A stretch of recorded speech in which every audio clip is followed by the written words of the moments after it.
Alrighty, guys, good morning. Oh my god. Happy fucking Thursday, guys. Hope you guys are wonderful morning so far, guys. Tonight we're going to be doing more of Rivals. But first, we are going to be covering the launch of the 9070. 5070 was not...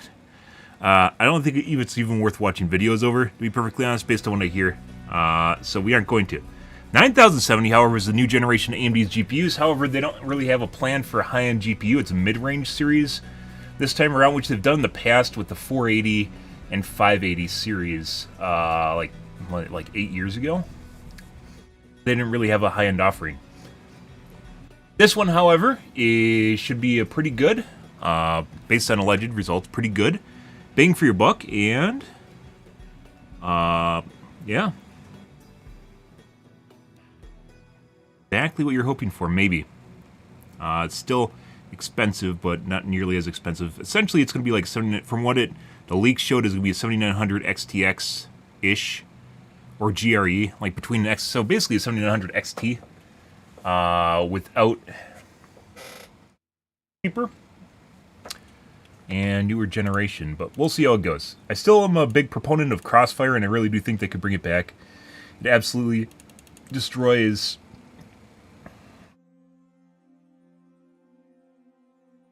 Absolutely destroys product segmentation, which is good. Why is my green screen fucking up? I don't know. Good morning, guys, and as always with the podcast, we have a cam on. Oh my god, did it just get worse? When I turn my head, it's like it's watching me. It knows. It knows too much. Okay.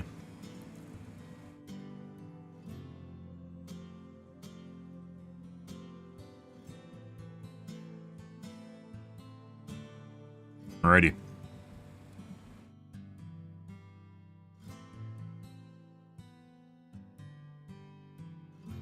Okay. I guess we'll get to the doing here, guys. See what's going on. And go from there. Yes. Also messing around with OBS. I got some weird shit going on here, so we might have some technical issues, but we'll see how that goes.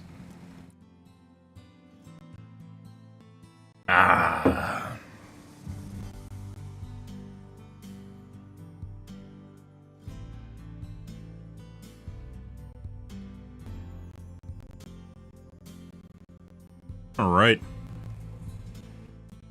Rare Just Chatting. I used to do a podcast at the start of my stream all the time. And now all the kids do it, by the way. Everyone else does it. But I stopped doing that because I started streaming for only 3 hours. And at that point, basically another hour wasn't dedicated to Just Chatting. Was not in the cards. So I wanted to play games. I should bring it back now that I'm streaming longer. However, I also intend on rolling back my sleep schedule and stream schedule because I am currently streaming at 7 in the morning, and there's legit no one on at 7 in the morning. 7 hours, like 5 a.m. and 7 a.m. is like literally dead hours for people. It's why even the EU streamers avoid this time period, because no one's on. Just everything's dead. Alright. Let's see what we got going on here, guys. No news about UAPs, UFOs. It's generally, that's pretty slow. The government in general is pretty slow. There's a new one.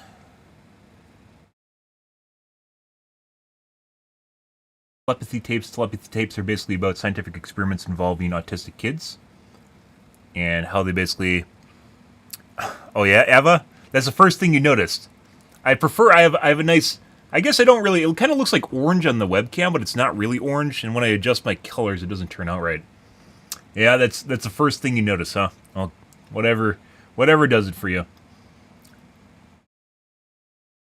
Let's take a look at the 5070 or 9070 XT. We'll probably skip through the 9070. Ready. Okay, time to review AMD's new Radeon RX 9070 XT. You know once again, this is the mid-range graphics line for AMD this generation. They aren't really going to have a high-end, so... I think I'm going to go sit down for this one. That's better, isn't it? A bit more comfortable. Now, a lot has been said about the 9070 XT, so much so that it kind of feels like we've already reviewed it, but Yeah. today we've relied on Really weird launch where they didn't actually go out of their way to neither of which are typically that reliable. So today, finally, we are taking a very in-depth look. didn't go out of their way at to the really 9070 leak anything XT. during CES. They just talked about Today's it. sponsor spot is brought to you by Thermal Grizzly and the new Duranaut with performance you'll want to. But before we jump into the benchmark data, I'll quickly go over what the 9070 series is. There are two models. There you go. The standard 9070, which is a binned or cut down version of the 9070 XT. Both are based on the same 357 square millimeter. So leaks were going to The said that this was going to be 9070 basically packs XT 9700 XT. cores, whereas the 9070 Do not that holds true is basically what we'll see here. To 3,584 cores. It's also said to operate the cores at 2070 MHz, so a 14% reduction when compared to the XT version, though the actual core clock speeds will differ under load. As for the memory subsystem, it's identical for both models. So 16GB of 20 gigabits per second GDDR6 memory on a 256-bit wide memory bus, resulting in a bandwidth of 600. We'll probably also take a look at now, all this means is Gamers Nexus as well, which tends basically the two best places for tech tubing is Gamers Nexus and Runbox. Unless you want entertainment, in which case Linus, right? And the memory subsystem is also the same. Techtainment as opposed to tech benchmarking. For $500 US or less. So they should be making a decent amount of money on even the cut down 9070 silicon, which has been given an MSRP of $550 US, while the full-blown 9070 XT is set to cost $600 US. The matchup on paper between the older 7900 XT and the 9070 XT is quite interesting. The 9070 XT packs 24% fewer cores. The die size has been reduced. So it's still a different chip. It's not a cut-down version of the 7000 series. It's also been reduced, this time by 20%. There's 20% less VRAM, and the memory bandwidth has also been slashed by 20%. Yet, it is meant to deliver similar or better performance, so that's going to be very interesting to see. Huh? Now, on hand for testing, I have a number of 9070 XT graphics cards. I will be reviewing the 9070 in tomorrow's video, so the focus for today will be on the 9070 XT. Came out basically when I was streaming yesterday, but obviously we're going to cover it in the middle of the stream, right? But along with the Pure, I also have the Nitro Plus, XFX Mercury, Asus Tough Gaming, and ASRock Tai Chi. When placed under load, we saw hotspot GPU temperatures range from as low as 75 degrees with the XFX Mercury to as high as 87 degrees, which quite shockingly was seen with the Nitro Plus. That's particularly odd given Generally for AMD, Sapphire makes the best cards, best coolers, best cards. They're kind of like the EVGA of AMD. 85 degrees. Still, given that this is a hotspot temperature, all models did run very cool. The GDDR6 memory operated at hotspot temps aren't really a big deal. Hotspots will basically tell you the difference between your temp and your hotspot is generally like if the heatsink is not applied properly to it, or if you're you have a bad application of GPU paste. And there's no consensus on what too hot is for a hotspot. They just have to be closer to each other. Both of which kept their VRM comfortably below 70 degrees. Now, when it came to operating volume, the ASRock Tai Chi along with the Sapphire Pure and Nitro Plus were all virtually silent, generating less noise than our case fans. The XFX Mercury was also very quiet and could only just be heard over the case fans, while the Asus Tough Gaming was noticeably audible but still reasonably quiet. As for core clock speeds, all models were much the same with no more than a 3% variance out of the box, so there shouldn't be too much performance difference between these various models. So, that's all the AIB cards we have on hand for the moment. An arm and a leg for it too. Like it used to be like higher-end models were overclocked a lot, and they had a much better cooler, and nowadays it's like there's almost no reason to buy the 9070 XT was good for 88 FPS on average, though that did make it almost no reason to test basically your buy a higher-end model. Just 6% faster than the 7900 XT. So, not bad, but also not an amazing start. Then at 4K, it slips a little further behind the 5070 Ti. Still faster than 7900 XT though. Margin with 51 FPS on average. Moving on to Stalker 2. Again at 1440p, the 9070 XT is coming in slower than the 5070 Ti, this time trailing by a 9% margin, which actually made it 2% slower than the 7900 XT. So That's a disappointing result.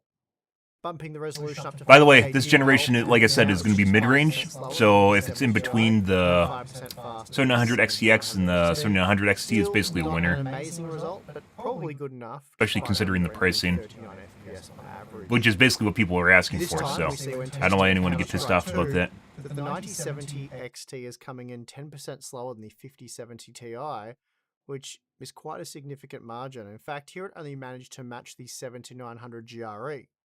This is a very weak result, and sadly, this isn't a game AMD benchmarked for their review guide, so I'm not sure if they're also seeing the same poor performance, or they would if they tested it. It's also quite surprising that they're not actually testing the most popular game on Steam. I mean, it's a really old game. I'm actually pretty certain at this point, guys, the majority of players in Counter-Strike aren't actually players. They're trading bots at this point. They're arbitrage bots for the skin market. So, for real money trading, yeah. It's not actually players, because all Steam numbers show is basically the number of open clients. It doesn't actually tell you if they're playing or not. GPU trailed the 5070 Ti by a 16% margin, only roughly matching the RTX 5070.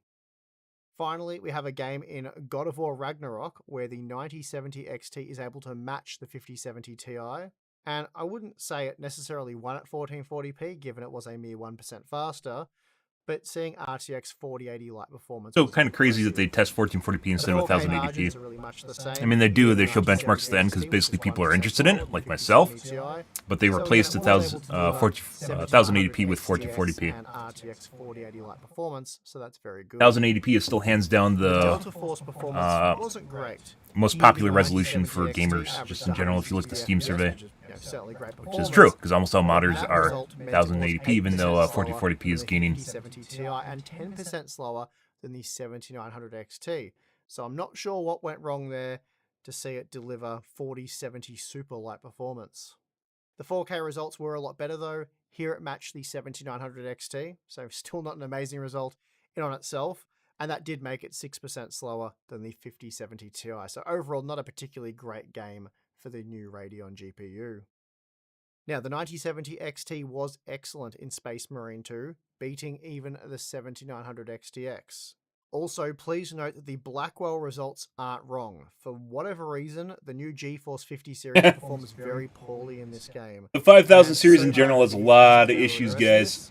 A lot of fucking issues showing up right now. It's basically a meme at this point. Faster than the 5070 Ti at 1440p. Currently, and then at 4K it ends up being a massive 36% faster. And again, I really don't know what's wrong here with the GeForce 50 series. I actually ended up throwing all my results out and retesting this entire game for all GPUs due to a recent update where I thought it changed performance, but really the performance for most of the GPUs is much the same.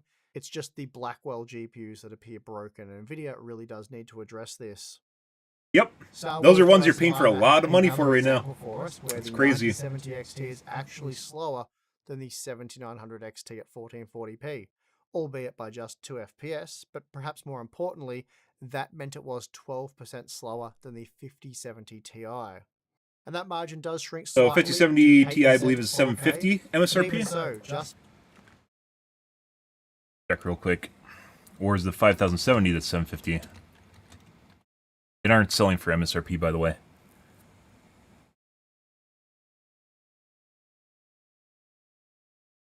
$750, but you can buy them for $900. So, yeah. 53 FPS on average means that the 9070 XT was only slightly faster than the 4070 Ti Super and 7900 XT. The 9070 XT performs well in a Playtale Requiem, coming in just behind the 7900 XTX at 1440p, though that did make it 7% slower than the 5070 Ti, but I think overall that is a solid result. Now at 4K, the 9070 XT is 4% slower than the 5070 Ti with 65 FPS on average, so the same level of performance seen from the RTX 4080, and I think that's quite impressive. Now, the Radeon GPUs have always performed well in Cyberpunk 2077, and the 9070 XT thankfully is no exception, rendering 125 FPS at 1440p, allowing it to match the 5070 Ti, and that also made it 11% faster than the 7900 XT, Then at Kind of 4K, crazy how it is Cyberpunk slightly 2077 is ahead of the basically like the new 5070 Crysis. Ti, Will it run albeit by a Crysis mere game? 3% margin, but Crysis that itself meant obviously that it was being a game that now was ahead of its time, 17% and it was faster than the intentionally really hard on 7900 computers. XT, You weren't so a supposed to be able great to run it on result the highest overall. PC, the highest settings, Unfortunately, though, but people the seemingly 9070 thought that you were XT supposed to be able struggled to, quite a bit in Dying which Light is 2, weird. only just beating the older 7900 XT, which saw it come in 12% slower than the 5070 Ti. And the 4K data is much the same. Here the 9070 XT was again 12% slower than the 5070 Ti, though it was also 12% faster than the 7900 XT. Call of Duty's always been a positive title for AMD, and Black Ops 6 is no exception. Here the 9070 XT spat out an impressive 118 FPS at 1440p, allowing it to roughly match the 7900 XTX, and this saw it beat the 5070 Ti by an impressive 22% margin. Then at 4K, it led the 5070 Ti by a 19% margin, again delivering 7900 XTX-like performance. So another excellent result here for the new 9070 They keep XT. highlighting the Next up, we NVIDIA have card, Dragon Age and it seems like the Valorant, and NVIDIA this card game is actually the does faster use one some when it's ray not. tracing with the Ultra preset, but even so, the 9070 XT still performed okay, coming in 4% slower than the 5070 Ti, though really we're only looking at roughly 7900 XT performance in this example. More an OP. Now at 4K, the 9070 XT matched the 4070 Ti Super, making it 10% faster than the 7900 XT, but also 10% Final slower boss. than the I'm the raid boss. What are you 5070 talking about? Unfortunately, Radeon GPUs The final performed boss? quite poorly relative to the GeForce competition in War Thunder when using the default DirectX 11 mode. The 9070 XT was only able to match the 7900 XT, making it a massive 31% I'm the main slower than the protagonist. What do you 5070 Ti mean? at 1440p. However, when we increase the resolution to 4K, things change quite dramatically, and now the 9070 XT is very impressive, matching the 7900 XTX and 5070 Ti with 227 FPS. The Spider-Man remastered performance is pretty disappointing. At 1440p, the 9070 XT ended up slower than the Once again, the 7900 9070 XT, XT is supposed to be $600, so. 5070 Ti by an 8% margin. And the 5070 Ti is $750 retail, and it's 750 retail, and it's selling for $900 right now. So it's pretty crazy. You quit soda. You took 5 days of it, did it. I found a. Well, I mean, obviously all soda's bad for you, but switching off to diet. Actually, I don't know what kind of soda you drink. There's in other parts of the world, like I think it's in Europe, like diet. Is it Diet Pepsi or Diet Coke? I think it's Diet Pepsi. Is huge. Like I think it's actually bigger than normal sugar sodas. Like people there love fucking Diet Pepsi, but aren't really a fan of sugar sodas. And that being said, sugar sodas in Europe are actually they just taste better. They have less sugar. They have like half the sugar, and it's they're fizzier, so they're like more refreshing, just infinitely better. But I live in Europe, and we're all supposed to be fat over here, so they feed us a shitload of sugar. But yeah. I mean, that's probably caffeine. That's, you probably could drink coffee and you wouldn't have had that happen. But, like, coffee also tends to be, taste better, too. So, well, no, it doesn't taste better. Coffee tends to be cheaper. There we go. It tends to be cheaper. I live in Europe? No, I've been to Europe. I talk about juxtaposition of going between countries often, mainly because it's context, and adds kind of a perspective on things in life, because part of life is just basically understanding that you don't live in a bubble. American. What do you mean? What do you mean? Where is this coming from now? Oh, I see how it is. Oh, maybe I'm Canadian. You don't even know. I'm a Canuck. I watch hockey when off stream. With 180 FPS. The Hogwarts Legacy performance looks But no, I've been to Europe a few promising, different though times, and I that's like what we comparing the two because I've been all over Europe and how Europe does things compared to the U.S., and I advise everyone to go between different countries just simply because things are so different. I'm sure there's a similar kind of juxtaposition or culture shock going between like Asia and U.S., for instance, depending on where you're going, where Canada and probably Australia are more of just basically U.S. Countries in Europe, for instance, tend to be very different in terms of how they do things, how people act. And sometimes they're better, sometimes they're worse, and sometimes they're just different. So, yeah. That despite being 4% faster than the 5070 Ti at 1440p, Tissue. Use tissue for bodily fluids. What? Tissue particular than that.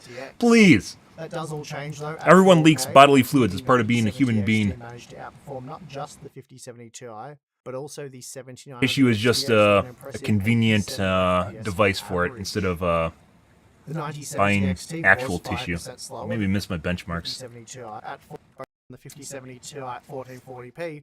The 9070 XT is still slower than both the 9700 XT and XTX. Once again, ideally the 9070 XT should be between the XT and the XTX 7900 XTX, but it's still cheaper than both of them, and so this isn't really even a bad thing.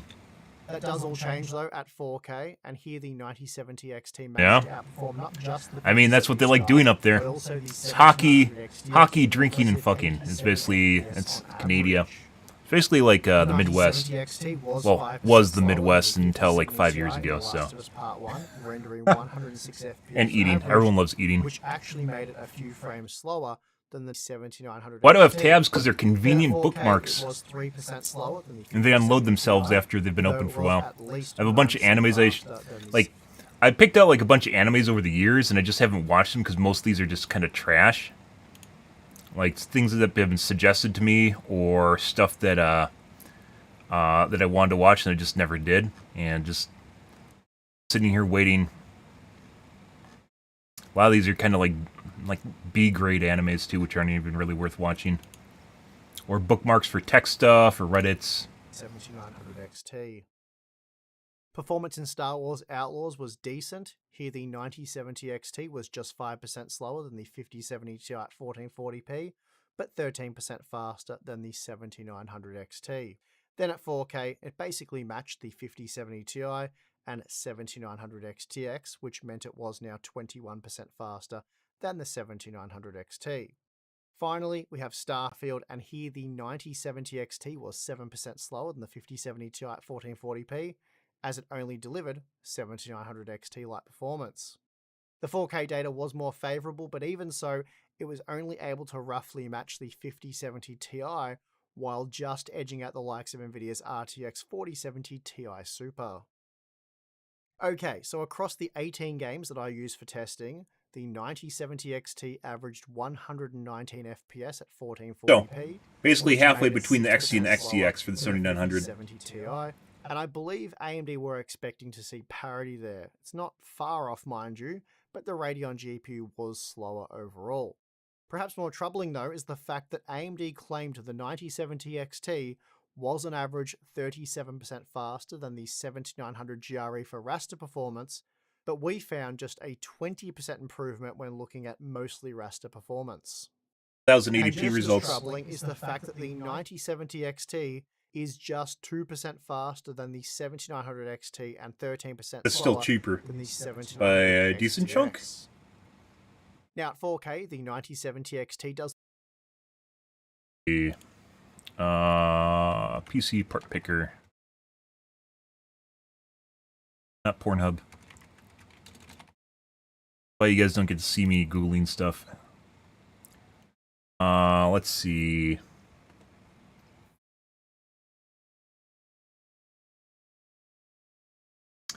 Where is 7900 XT? This is the one that people don't really want. They want the XTX if they do buy them.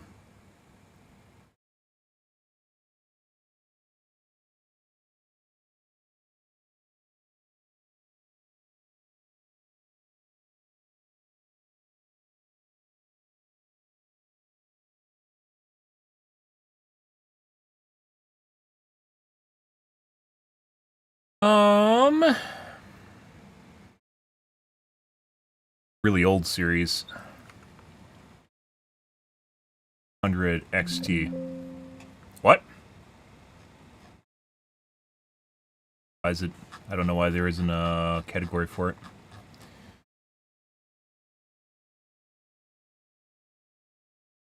Fix the glitch.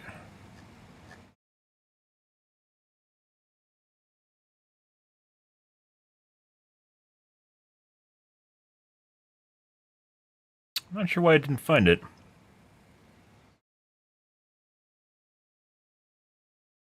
So these are, I think these went up in price because of, this isn't the price that they sell at, by the way. So their market value is basically way over what they're selling at, probably 3 months ago. I think this is because of, what's the AI initiative from China? DeepSeek, is it? Is that it? Yeah. So as it turns out, the AMD GPUs actually perform really well in DeepSeek. So it just single-handedly like boosted the price by like 30%. This isn't actually MSRP. I believe these were around 800, maybe 3 months ago. Good morning, Kiro. Around 800 like 3 months ago. That's maybe 750. So they're still more expensive than the 9070 XT. Better, coming in just 1% slower than the 5070 Ti and 9% faster than the 7900 XT. Not exactly amazing performance overall, but at $600 it could end up being something pretty special, and we'll look at that in a moment. Now when it comes to power consumption... You mean the price-performance ratio is really good? Exactly amazing. But it's also surprise! It's not all about the number, guys. As it turns out, it's about the other big number too, the one that really matters to people, which is pricing. RDNA 3, yeah. Little has changed. As we just saw, you're roughly getting 7900 XT performance for roughly 7900 XT power consumption. So we're often looking... Notice how they didn't actually cover ray tracing yet, because they're putting it into its own section, which is important. Ray tracing is the first thing that people turn off, guys. So when it comes to ray tracing performance, the 9070 XT is generally much better than RDNA 3. Yep. And we see this when comparing with parts such as the 7900 XT. So this is the big win. I'm still sold on the idea, guys. I think ray tracing was a huge waste of time and developmental resources. Basically, NVIDIA invented a niche. They invented a niche, a market for themselves at which they excelled at, and there's no other basically game in the market. They first to market with ray tracing, right, which was the 2000 series. And then basically they ended up essentially 2 years ahead of AMD in terms of ray tracing development. And then they tried to sell everyone on the idea, oh, look at the glint in the soldier's eye when the rocket's, going past the bus and it explodes and you can see it in his eyeball and stuff like that. And at the end of the day, you're never going to fucking notice it. In most games, ray tracing doesn't even matter, right? It's the first thing you turn off because it's a huge, huge, huge performance. It grinds against the ground. You basically have three bottlenecks in your computer now. You have your CPU, your GPU, and ray tracing engine or ray tracing performance, right? So you can have a very strong rasterization performance, so your GPU, but it'll still get bottlenecked by ray tracing. That's what you're seeing right here. So in the rasterization, which is normal performance, non-ray tracing, you saw the 7900 XTX outperforming the 5070 Ti drastically, because it was, right? It was drastically outperforming it. But here it flip-flopped because they basically spent almost all their developmental resources on ray tracing. Basically the thing that everyone fucking turns off, they spent more money on. And... now is it going to be one of these things where people have it on? Sure. But was it one of the things that people don't really even care about? Sure. But NVIDIA basically marketed so hard and got so many people to drink the Kool-Aid. They basically invented a religion of ray tracing. They invented the religion of ray tracing and got everyone else on board with it, including their major competitor, instead of NVIDIA trying to compete in rasterization purely and just saying fuck it with ray tracing, which they should have done. They spent an inordinate amount of developmental resources chasing NVIDIA's coattails. And at the end of the day, they still aren't winning. They still aren't winning versus NVIDIA. They're barely catching up here. And at the cost of basically all the other performance that people care about. Rasterization performance that people care about. In every game, it's like the first thing that you turn off is ray tracing, right? If you can. And I've heard some people try to make the case for ray tracing because now I think the ID Tech engine is going to require it, which is a stupid move. And I believe the Indiana Jones and the new Indiana Jones game requires you to have ray tracing, and that's basically it. And in my personal opinion, that's a huge, huge, huge. You don't, and it's not just, by the way, it's not just AMD hardware. Consoles have not had ray tracing, and they don't have good ray tracing performance in them for generations. And when you just basically require people to have ray tracing, in the case of Indiana Jones, you lose out on a shitload of sales. It's like taking Party Market and just throwing it out. I don't know who the fuck would do that, but they probably got paid a good chunk of money by NVIDIA to do that. And that's basically what this all comes down to, is NVIDIA invented a niche, they made everyone drink the Kool-Aid, and then AMD's been playing catch-up with them for the last 6 years? When's the 2000 series came out? Yeah, 6 years. 2018, right? They've been spending the last 6 years trying to catch up with AMD, or catch up to NVIDIA. And that's a huge waste of money. They could have spent that on rasterization and literally probably outperformed NVIDIA. this is probably one of the saddest parts of this whole ordeal is because NVIDIA is sinking a shitload of money into ray tracing technology, right? They could have instead said, fuck it, and just went with rasterization and then completely outperformed NVIDIA and actually be like have faster and better performance than a 5090 right now. It's like one of those things. But instead, they chose to get this little red bar up next to this little green bar and pat themselves on the back. That like, it actually just makes me feel bad because AMD is a big company, right? And if Ryzen didn't come out, we would be absolutely fucked right now, Ryzen processors, because prior to Ryzen coming out after Bulldozer, so Bulldozer came out in 2010, which was basically a stinker. Ryzen didn't come out till 2017, I think. There's like the 7-year window, and all Intel did was add 5% performance per generation and slightly improve the efficiency, and that's it. That's all they did every generation. It was horrible. And then AMD came out with Ryzen and doubled the core count, literally in one generation, doubled the core count. And now, like, the high-end Ryzen chips, now putting aside the server parts, are at 16 cores, right? That was unheard of, and Intel wasn't doing P and E cores back then. They're like, yeah, well, it doesn't matter. Let's do 4 cores, guys. It's great. And just because they didn't care, because they didn't need to. Competition is always important. But the sad thing here is that AMD tried to play NVIDIA's game, and with the 2-year head start, and with giving them a 2-year head start, and they're just barely catching up to it, and they're still being hurt by it.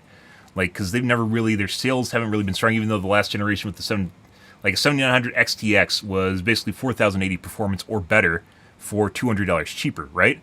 Yeah, so basically you could buy a 4080 at $1,200, or you could get a 7900 XTX at $1,000, and not only is it basically the same performance, it's oftentimes faster than a 4080. And they didn't. And the 4080 Super came out, which was better, and, you know, that made things a lot better, right? But assuming you threw out the ray tracing performance, right? Good morning, Edwin. Assuming you throw out the ray tracing performance, it really didn't, like, it didn't matter. That was it. You know, like, but they just kept going after ray tracing, and NVIDIA was just dragging them around by their, you know, like their ear. and AMD never was like, guys, what if we just said no and instead did our own thing and then focused on something? Like, they could have focused on physics instead and tried to push physics, right? That NVIDIA is just then bad at. But they didn't. Instead, they just kept chasing after ray tracing this over and over and over and over again, which is where this is. And the eventuality is they spent this entire generation trying to catch up with NVIDIA, at the expense of everything else. I don't know, AMD. I really don't know. I don't know why you did this 6 years of this shit, too, and no one at the company was like, maybe this is a gimmick, and NVIDIA really just wants us to lose. and we are losing because we're basically 2 years behind on technology that we have to play. It wasn't a fair start, right? Yeah. No one at the company was like, hey, 2-year head start. Maybe this isn't going to work out really well for us, and maybe we should, you know, strategize and rethink how our approach to this, right? And they didn't. And, like, would it have mattered? Would I still have recommended people, like, there wouldn't be like, oh, NVIDIA's bad, like AMD's bad at ray tracing. They just wouldn't be competing at ray tracing, right? And would it really matter?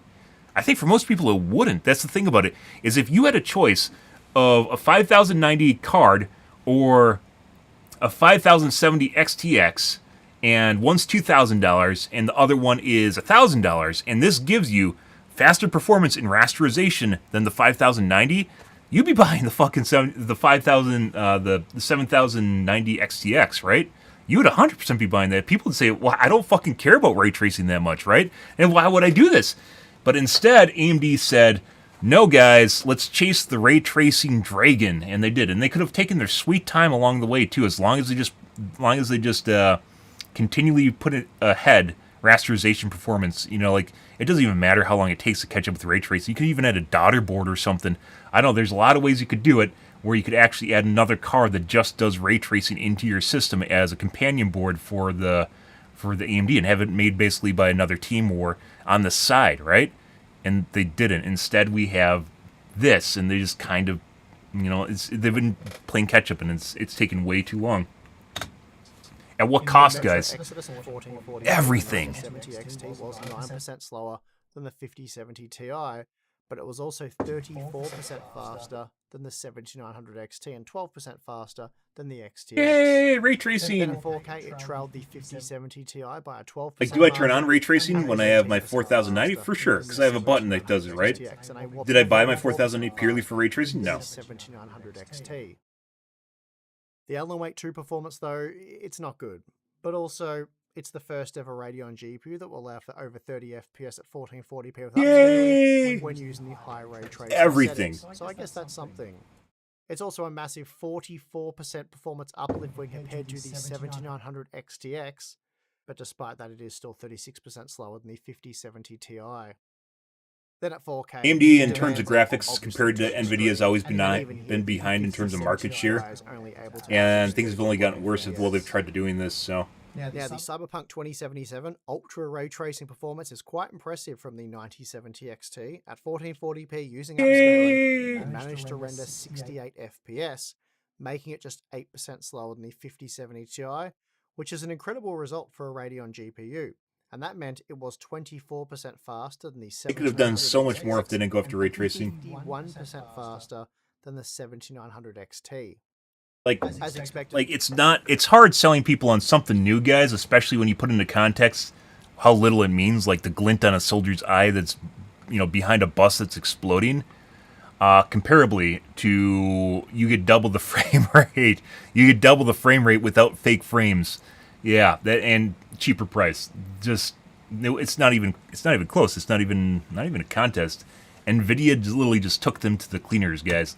Though it did struggle at 4K when using upscaling, but even so, the 9070 XT was 12% slower than the 5070 Ti, and then 29% faster than the 7900 XTX. Despite running into a CPU bottleneck in Spider-Man Remastered... Yeah, no shit. I mean, that's because that's the whole reason you add context to things, right? That's the whole reason you give them the example of what they're missing out on, and how basically everyone turns it off. It's not like even if... The only people that make you feel bad about it is like your friends bragging about the fact they spent $2,000 on something. Because they spent $2,000 on something, right? And that's the only people that are going to make you feel bad about it. But at the end of the day, like, lighting in games is already so good that it really didn't matter that much. Does it look better? For sure. Like, best case scenario is literally Cyberpunk. And Cyberpunk does look really fantastic, especially with all the fucking bells and whistles on. Does it matter that much, though? No, you can turn it off. It still looks really fucking good. And will you miss out on it because you can't see the videos? Also, no. On the other hand, will you notice 80 FPS compared to 500 FPS? For sure. That's not realistic. 80 FPS compared to 160 FPS? For sure. You'll notice the difference in Cyberpunk comparably, especially if it's a cheaper and easier on your wallet, right? 22%. It's the cult of ray tracing. They were programmed by NVIDIA to buy the product. Trailing the 5070 Ti by just 7%.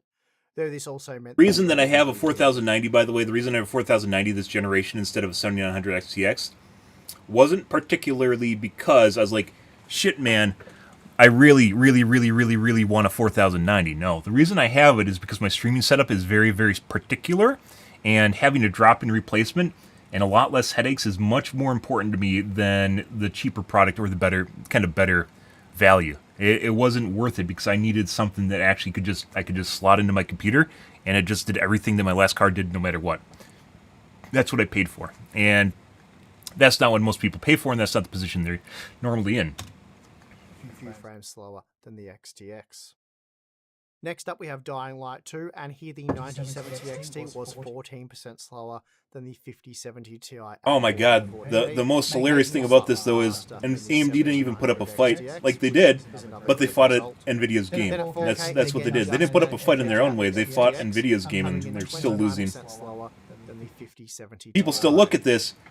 People still look at this and go, oh, ray tracing is so much better. They wouldn't even be compared, guys. If AMD did not actually have ray tracing built into their video cards, they wouldn't even be being compared in ray tracing benchmarks, which means they lose by default, but they also don't win. Like, that's a bad way of wording it. NVIDIA doesn't just win because they're also not just being compared because there is no comparison in the first place. AMD is still losing here, even though they're looking better now. AMD is still losing here 6 years later, but they're being actively compared against each other at the cost of... Can they still run these games? Yeah, these cards can still all run this game without ray tracing installed, and then you're actively compared against rasterization. AMD, for some strange reason, decided that this was in their best interest to do this, and NVIDIA basically, the saddest thing about this is NVIDIA convinced AMD to do something that was, as a competitor, do something that actually wasn't working out for them. It wasn't going to work out for them. And, like, you could compare, like, for instance, like the 5070 Ti, like, if you gave them basically a 2-year head start, right? So you got the 9070 compared to the 4000 series, and it looks better, right? Comparable to last generation stuff, and that's basically the lead that NVIDIA still has over AMD because they had a 2-year head start. And that's pretty remarkable considering NVIDIA makes a shitload more money than AMD graphics does. So, coming in 29% slower than the 5070 Ti. Black Myth Wukong still isn't too kind to the Radeon GPU. The 9070 XT rendered just 30 FPS at 1440p, which is an almost 60% boost from the XTX. someone at their company decided they had to do it, and that was a shame. They could have done something else that NVIDIA didn't do, by the way. Like, reinvented physics or went back into physics the way that Agia pushed them in the late 2000s. Physics, by the way, makes a much bigger impact in video games than ray tracing has ever done. And physics is, like, you see a bouncing ball. You see a bouncy ball in a game, guys, you're like, whoa, physics, right? There's literally games, like, I like showing off, like, a Cell Factor when it came out with thousands of rigid bodies. So each one of those is rendered models that will bump into each other and interact with each other. Like, it's not even something we have in most modern games. We don't have good physics in modern games because it is incredibly taxing on either your CPU or your GPU because, like, that's stagnated after 2010. That just isn't went anywhere. But again, as you can see, you can just ignore this data as none of these GPUs are able to deliver playable performance, or at least what we would call playable performance under these conditions. Yep. Okay, So here's a look at this, by the way, is the game that doesn't run on anything that's non-ray traced, by the way, and it's kind of just absolutely silly.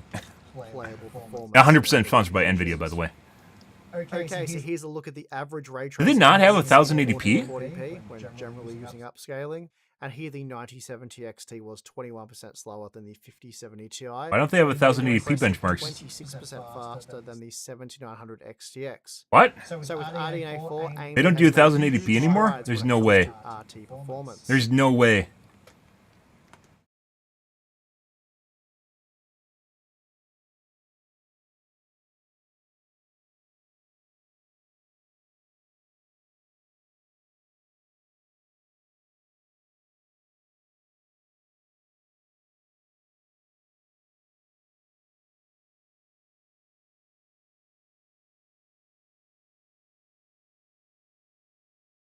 (1080p) has a 52% market share, guys.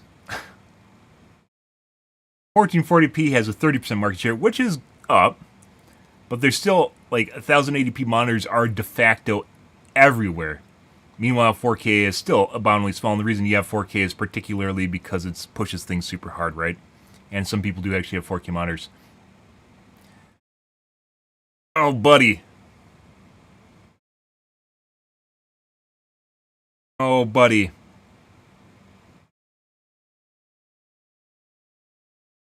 Now, a lot of the 4K data was a bust for the 90. As I mentioned before, guys, at one point in my life, I actually thought about being a tech tuber, but the money was never there, which is why I never went into it. Then again, money also isn't what I'm in, so I don't know. Yeah, being a streamer wasn't actually a better, possibly not a better outcome than that.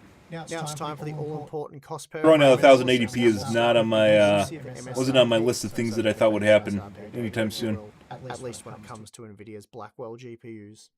If the 5070 Metric that Ti really was matters, originally guys. available at $750 US, which it currently isn't, the 9070 XT 5070 is bad? Yes, it is. 15% better value, which is reasonable, but in the past we've felt AMD needs to offer 20% better value for a solid review recommendation. Of course, with RDNA 4, we're now getting better ray tracing performance and FSR 4, which we're in the process of analyzing. We're now 7 frame data and 6% faster than the MSRP, so the fake MSRP, which is reasonable, but in the past we've felt AMD, which we're in the process of analyzing, and we'll have a dedicated and Where's highly detailed 1440p? video for you shortly. So perhaps we're at a point where 15% better value can result in a review recommendation. In fact, I'm pretty confident it can now. I think this But actually I'll talk more about this this in a includes moment. ray For now, trace let's games. look at what is considered to be the real MSRP.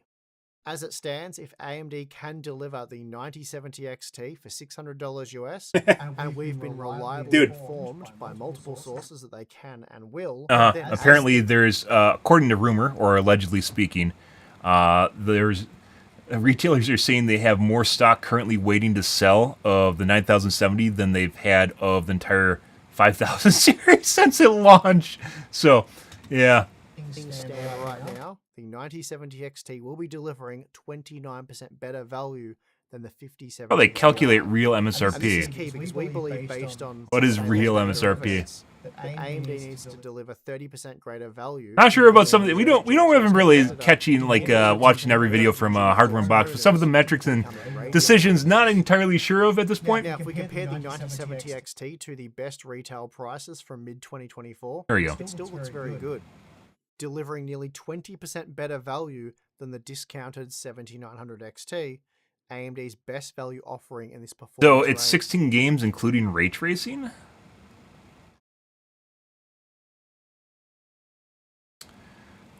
Let's see. 1, 2, 3, 4, 5, 6, 7, 8, 9, 10, 11, 12, 13, 14, 15, 16, 17, 18.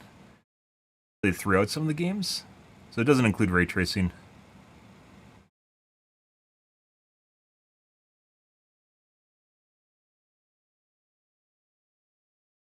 Range. It's also 26% better value than the 4070 Ti Super. So there you have it, the new Radeon RX 9070 XT, and I've got to admit, this is a difficult one to sum up. On one hand, I know there's going to be some people who are quite disappointed with the performance they've seen here, even when keeping the price in mind, and maybe They always do, because people always want bigger numbers without context because it makes them feel good about their EPing. But their checkbook also really fucking cares at the end of the day, so I don't understand sometimes why people do the things that they do, but they do them anyways, so that's yeah. AMD and their performance claims, which I'll get to soon. But I think overall, what's on offer here in the current market is very good and worthy of recommendation. There's really two main conclusions that you can make here. One being, if the 5070 Ti stays well above MSRP, so typically around $900 US, along with the poor availability, then at $600 US, the 9070 XT is going to be a no-brainer. It's offering almost 30% better value. You would be mad not to buy it. But the other conclusion being, if the 5070 Ti manages to drop down to the MSRP, then the 9070 XT... That's a lot of work, guys, just to hide a power connector, please. It becomes 20% cheaper to purchase, and in terms of cost per frame, it's just 15% better value.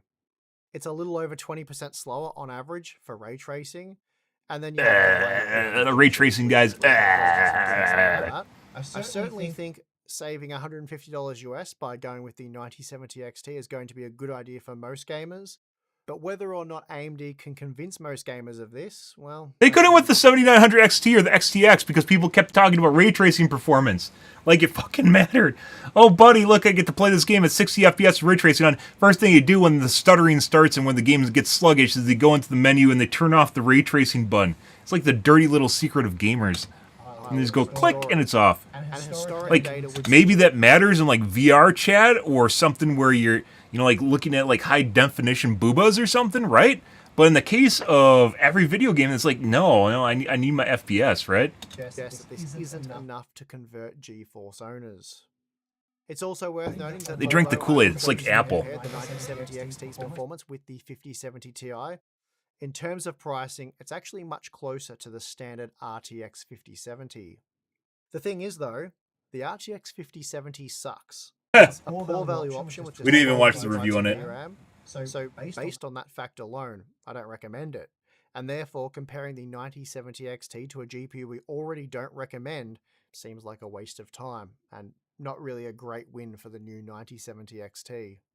Also, just another side note, for the Radeon 7000 versus GeForce 40 series, Tim and myself agreed that AMD needed to offer at least 20% better cost per frame value in order for us to recommend. They were doing that with Radeon the GPUs. 7000 series. But with the Radeon 9000 versus GeForce 50 series, we feel this does need to be revised downwards, probably to 15%. And this is due to the improved ray tracing performance and the fact that AMD's upscaling technology. Ray tracing doesn't matter. It doesn't matter. It's the first thing you turn off.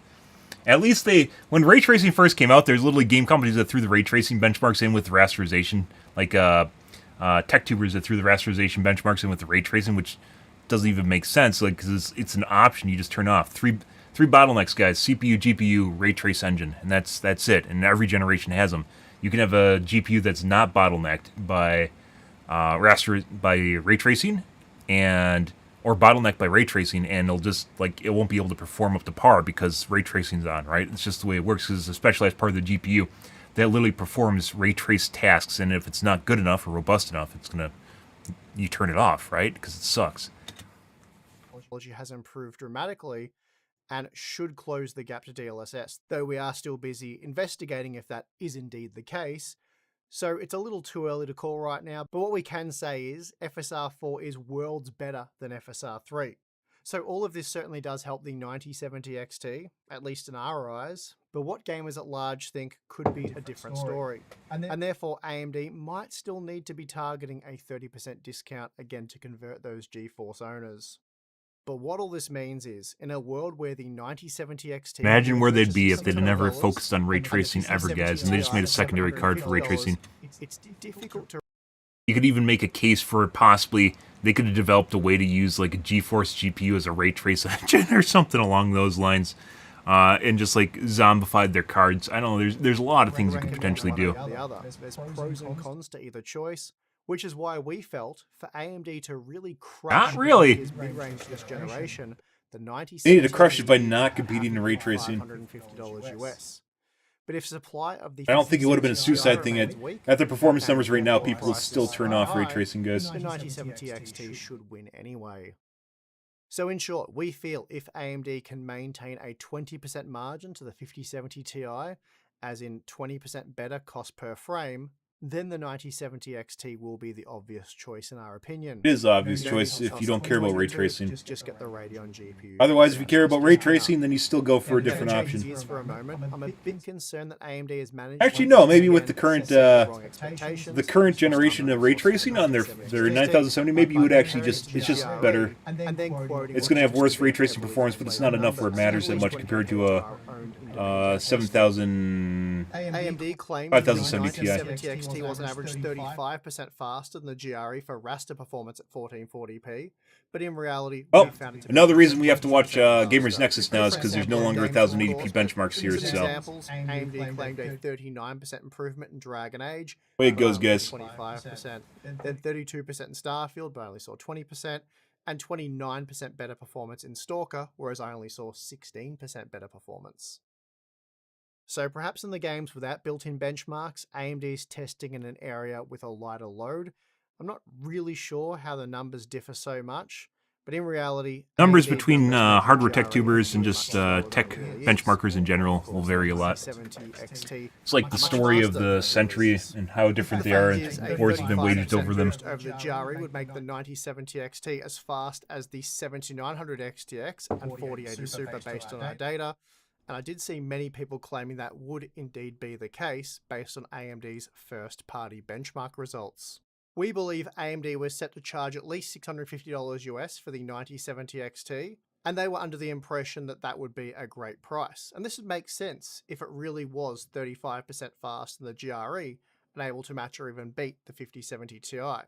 So, like what we saw with the release of the Ryzen 7 9700X, I'm not really sure how AMD is doing their internal testing. Okay, so I'm going to stand for this bit because I'm not really sure how real the $600 US MSRP is. And this is because I've done some digging around, and it sounds like while there will be some stock available at the MSRP, in order to achieve this, AMD is providing retailers a $50 US rebate. This is sort of a temporary thing, or it could be. And this suggests that the price was intended to be at least $650 US. That's ultimately what AMD want for this product. But at A least rumor? for now, AMD are subsidizing some models so they can hit that $600 US MSRP, but it's going to be, I imagine, in limited numbers. XFX, for example, have told me that the 9070 Mercury, the model we featured in this video, this guy right here, this one won't be selling at the $650 US MSRP. Won't even cost $700. Rather, the actual MSRP from XFX for this one is a whopping $770 US. And on-shelf pricing for the US, because of tariffs and all that fun stuff, it's expected to be $850 US. So that's a bit tragic if true. Now, based on the information I have been able to gather, it does sound as though AMD is starting to play the game. That is, of course, NVIDIA's game. So this means the NVIDIA's game was $600 ray US tracing. MSRP might not really be a thing beyond sort of the initial, very limited supply of MSRP models. And that leaves everything else well above $600. And restocks of those MSRP models, let's say, are expected to be few and far between. So I think how this is going to ultimately play out will depend on how sales go.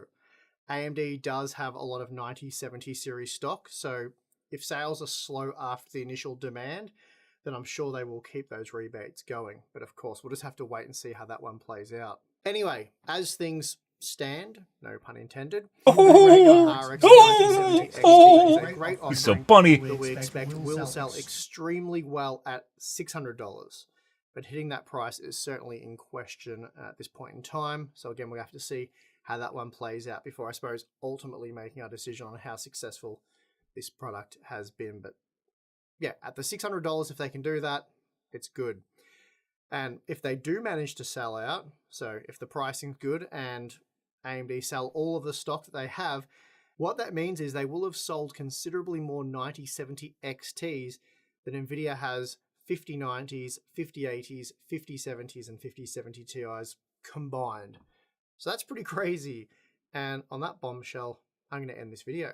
If you liked it, give it a thumbs up. We have the 9070. Not really. I give you a thumbs up, but then you lost the 1080p section, and I don't know what to do anymore. Have a bit more insight into how things are playing out by the time that video goes live. We also have the join button, Patreon. If you want to become a member, you get access to our exclusive Discord server, monthly live streams, Q&A stuff, and behind the scenes content. So check that out if you're interested, but if not, that's perfectly fine. And I would like to thank you for watching this video. I'm your host, Steve. See you again next time.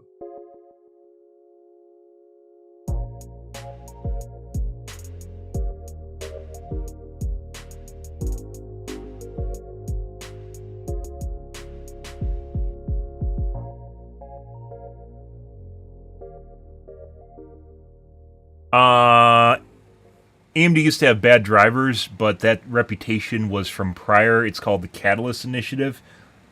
They used to have really bad drivers. Then they had the Catalyst Initiative. This is back in like 2005, 7, around there, where they drastically improved their drivers, and they've been much better since then. NVIDIA has problems with the drivers. AMD has problems with the drivers.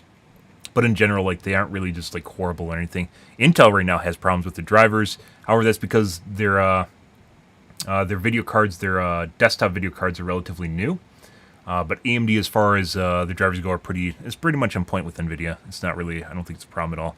The problems on that are like the rumors and reactions you hear on social media to AMD drivers are from the pre-Catalyst Initiative. It's lasted that long. It's been around for that long. Prior to my 2080, I had NVIDIA or AMD GPUs for a decade and a half, and it wasn't really... I went to a 2080, and it wasn't really that big of a difference besides the performance increase, because I was going from a R9 Fury, I think it was, to 2080. And then, since then, I've had a 2080 and a 4090. But prior to that, I had AMD GPUs almost exclusively. I've had Intel CPUs, and I'm currently in Ryzen. For the last 3 generations, I've been in Ryzen. And I wanted to get a 9000 series, but they didn't put X3D cache on both CCDs with the 9950 X3D, because they thought gamers wouldn't need it, because no game uses more than 8 cores. Tee. And why would I do that? I don't know, guys. You know, fucking dumbasses. I don't know what the fuck they're doing. You pay a premium price for a premium CPU. You want both. You want the product you paid for, and or they put games on one CCD, because it's basically 2 chips next to each other. They put games on one CCD and not on the other one. it doesn't always mean it's going to be better performance, because sometimes games will use more than 8 cores, and actually to the point at which like it'll start actually being more beneficial having a 16-core processor as opposed to just a single 8-core X3D processor. But there's a handful of games, and basically the ones that I've played is the ones that I can know that it happens because I've basically looked at it and tested. City Skylines 2 will eat your entire processor. Space Marines 2, Helldivers 2. Rivals uses more than 8 cores, by the way, and obviously I'm forced to use more than 8 cores because of the anti-cheat in it, but it does use it, and it gets more performance out of it. And also, well, I haven't tested this recently, but also Call of Duty Warzone will also do that, but you have to set up you have to go through the INI and set the number of threads to higher than 8. But yeah, either way, segue of topic matter. But as far as drivers go, they're fine. It's not really that big of a deal. Otherwise, it's just overblown on social media. The sun's coming up, guys. It's ruining my green screen. If you haven't noticed that, it's becoming light. It's killing the green. But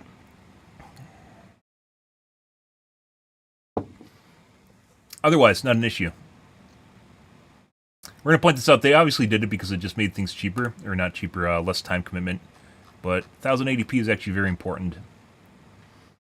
Okay. And unfortunately, last time I looked at News Nation, my video got taken down. I love to look at stuff like this, but we can't. This would be great stuff to cover, but every time we do, it gets taken down. So let's see. We're also going to take a look at Gamers Nexus. What the fuck is Digital Bones? Oh, Stardust. This is did I show this to you guys, right? Stardust 2? I show you? I'm pretty sure I showed it to you guys. How did I not show this to you guys is a better question, actually.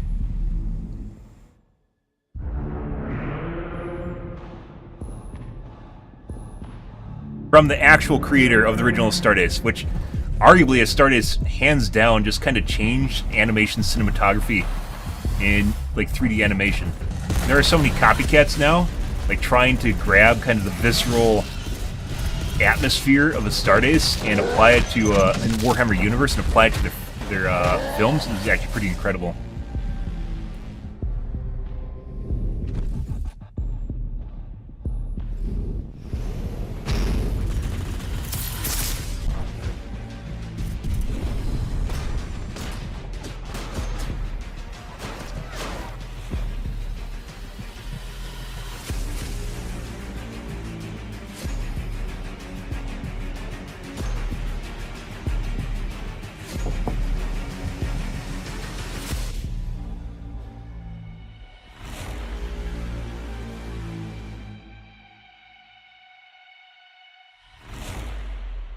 Oh, Stardust was phenomenal, guys. Literally a cultural. The very fact that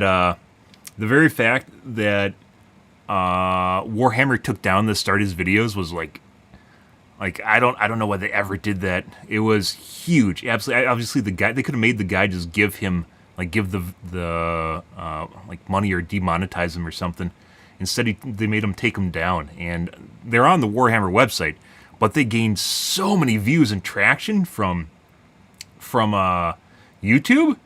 It was like one of the biggest. I don't know why they'd ever do that. Like Game Workshop. Game Workshop does some really weird shit. Oh, by the way, a Stardust 2 apparently at some point here. Shit. I have a date.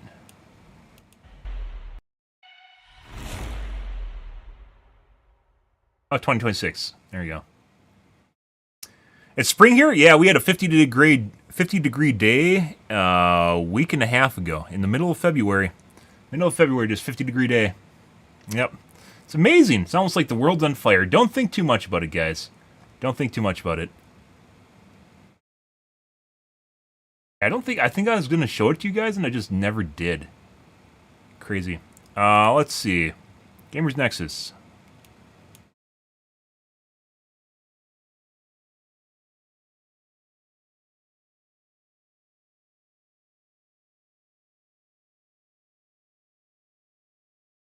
Oh, apparently the 9070s are up.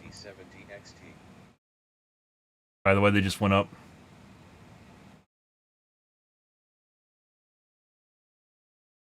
Let's see.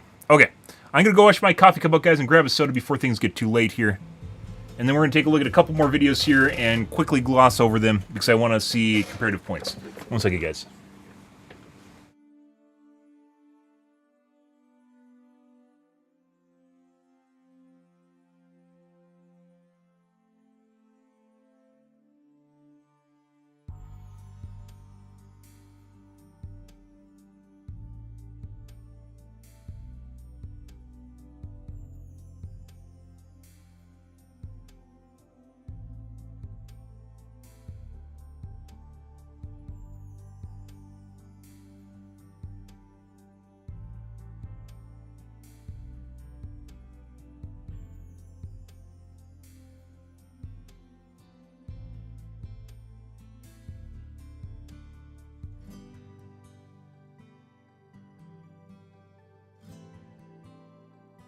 Ruined.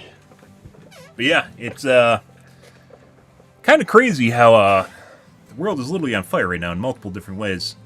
Hopefully the aliens save us from it. But it could also be that we are in a tragic timeline in which aliens actually were part of an entertainment venue in which they have a betting pool on us on whether or not we destroy ourselves or go to Mars first or something like that. Very unfortunate timeline. All right. Hopefully it's not that one. Hopefully it's the wildlife preserve slash first. Farm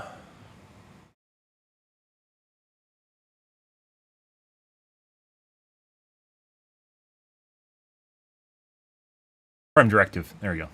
No bullshit today. There's some real competition now. The shortest version of this review up front is that the 9070 XT and the 5070 Ti go back and forth. All right, a let's lot go straight to the benchmarks. Especially Dragon's Dogma 2 at 4K is a remarkably strong showing for the RX 9070 XT, so we'll start here. This is going to go back and forth a bit.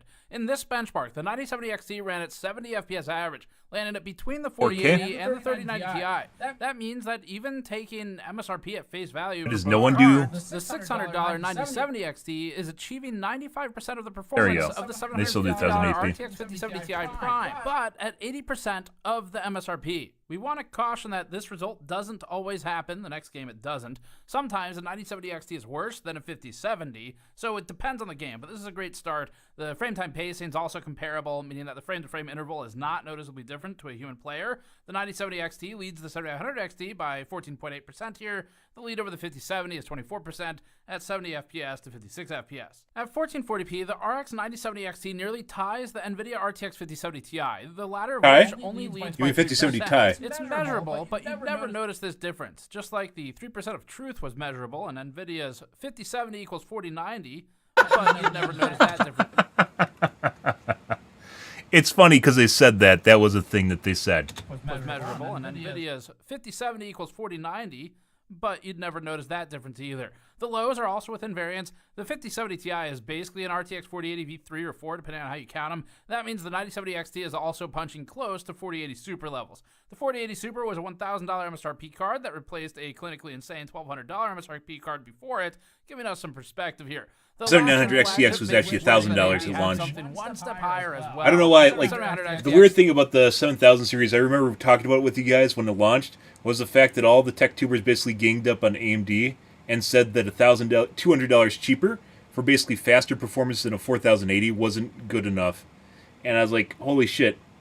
Like, obviously the 4090 was expensive and the 4080 was expensive, but it was basically much better value. And everyone just ganged up on them because I don't know why, to be perfectly honest. And obviously even some of them said like the ray tracing results were, you know, like they differentiated them, but like it didn't click in their mind or something. It's very weird. Still leads the new 9070 as a launch, by the way, not later on. Here. Against the new 5070, the 9070 XT leads by 21%. The 7900 GRE posts an even larger gap to the 9070 XT. As for owners on cards like the 2070 or 2070 Super here, this might be a good upgrade. At 1080p, the 9070 XT maintained its relative positioning against the 5070 Ti. It's now at 145 FPS average to the 151 result on the $750 MSRP NVIDIA model, available on sale for only $150 more. We've never seen an inverse sale where the price goes up, but As they say. It's a bold strategy, Cotton. Let's see if it pays off for him. The 700 XT ran at 134 FPS average in the Dragon's Dog with I mean, it does if your cultists buy it. Look at Apple. XT an uplift of 8%. As for the 700 XTX, it's still technically ahead of the new flagship RDNA 4 card, but only by 8%. Now for Final Fantasy, I want to have a very clear disclosure here. The numbers we're getting are repeatable. They are, however, lower than what AMD is presenting in its public slide deck, and they don't really align with the other non-ray traced performance numbers that we've collected. So we reran everything, we've been looking into it, and we're getting the same results. That's why we're going to present them. However, we do want to be clear that they appear to be outliers, and so we're going to dig into these some more and just see if anything changes. Thus far, we're getting the same results repeatedly. I spoke with Der Bauer, and he saw similar results in one of the games he tested. We'll update you all on a hardware news or the 9070 review or something. We don't think it's our test setup because it is repeating on both of the cards, but it might be something to do with the particular scene that we're benchmarking or something like that. So anyway, we're going to dig into this, but let's present the numbers as they came out for now. At 4K, the 9070 XT landed at 68 FPS average. Unfortunately for AMD, that means that the 9070 XT is worse than the 5070 here. The 5070 leads the 9070 XT by 13.6% with its 78 FPS average. The 5070 Ti leads by a staggering 43% at 97 FPS to 68, whereas Dragon's Dogma 2 was a strong position for AMD. It's weak in this game. It all depends on the game itself. At 1440p, the 9070 XT ended up at only 2 FPS above the 7900 GRE. Architecturally, the improvements just aren't helping here. The 5070 Ti ends up at 187 FPS average, leading the 9070 XT by 34%. The 5070 leads it by 10%. Let's show how much of a tennis match it really is and go back and forth again. Resident Evil 4 swings it back the other way. At 4K, the 9070 This possibly also means that driver optimizations are in the deck, guys. When you start seeing like weird shit like this and not consistent numbers, comparably consistent numbers, it usually means putting aside ray tracing. It usually means that optimizations are going to probably fix this in the same way that they did with Intel. But new generations or new architecture in general sometimes needs optimization passes on it. So driver fixes. And leads the 5070 by 31%.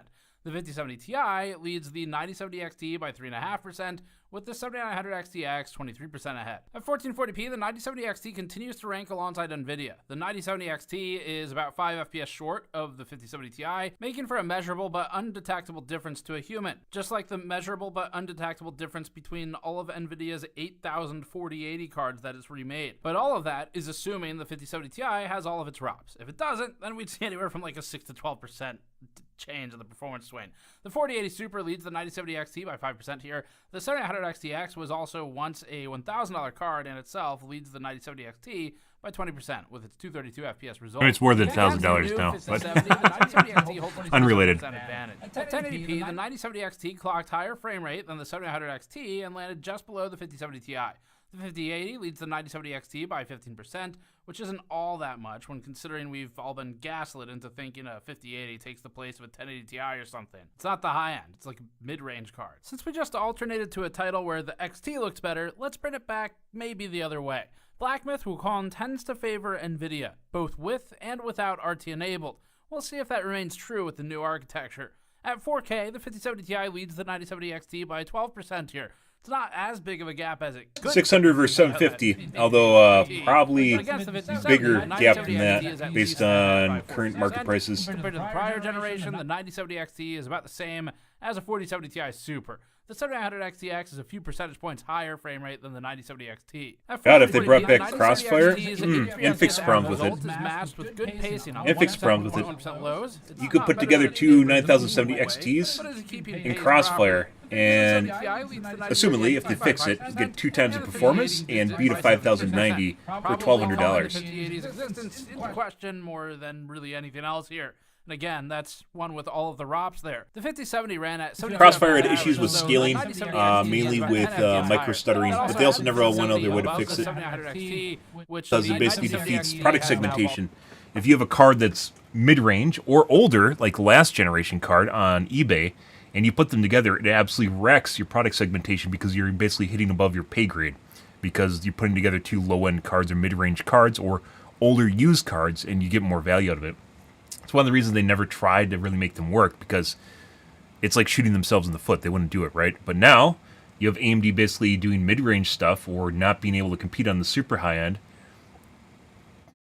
something they should consider. And I've posted a couple different places. At 1080p, the scaling shifts the 9070 XT closer to the 7900 XTX. The two are functionally equal in all three metrics here. The 5070 Ti. The 5090, guys. This is a $600 card. And you could get more than a 5090 in terms of performance, which is ludicrous. Absolutely ludicrous for $1,200. Outranks the 9070 XT on a technicality. Just saying, maybe it's not a bad idea. 1080p seems to squish all of these together. Starfield is up now. This one flips it again at 4K. We'll leave a comment on this video. Although YouTube's kind of weird in that basically your comments never get seen unless you get like day one. You wouldn't notice the 2 FPS. You probably would notice the cost difference though. The 9070 XT actually roughly equals the 4080 Super here and isn't that distant from the 5080.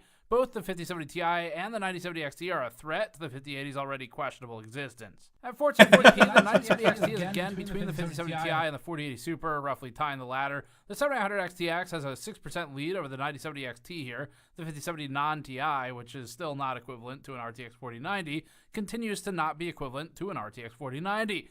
Wow. Truly wondrous technology. We never could have predicted that. At 1080p, the 9070 XT now holds a 127 FPS average with lows at 68 and 46. That plants it right between the 7900 XTX and the 5070 Ti. There's not much difference between these three in this test. 4080 Super actually isn't that different either. And the 5090 shows that we do have a little bit more CPU headroom here. And actually, so does the 4090 for that matter, which continues to not be a 5070, just in case we hadn't mentioned it. Dying Light 2 is up next. This is one of the heavier games in our test suite. At 4K, the 9070 XT ran at 62 FPS average. Do you think he snorts a line of cocaine before he makes these videos? I think he does. 11% ahead of the 5070. The 5070 Ti leads the 9070 XT by 12% in this test, which matches its gain in other tests where it held an advantage. In other words, the 9070 XT achieves 89% of the performance at 80% of the listed MSRP. We're reviewing this before the 9070 XTs go on sale, so we can't know how much to adjust for street price. So using the only one there's any control for, that's kind of how it shakes out. At 1440p, the 5070 Ti beats the 9070 XT at 130 FPS to 118, or about a 10% uplift to the 5070 Ti. The 4080 Super is a few frames above that. The 5070 is down at 106 FPS average, resulting in an advantage for the 9070 XT of 11%. In his case, it's probably not cocaine, though. He's a gamer. So obviously he just drinks like 3 Red Bulls. His heart right now is about ready to explode over his chest, but it's fine, because caffeine's safe. By the way, guys, these are actually going on sale right now. Like, they launched at 8 a.m., and if you're actually interested in getting one of these, obviously, I don't have an affiliate link, but if you're actually interested in getting one of these, they're actually going up right now. So, I don't know if they're selling out, but I have a tracker that's running right now, and they're literally being listed on all the websites.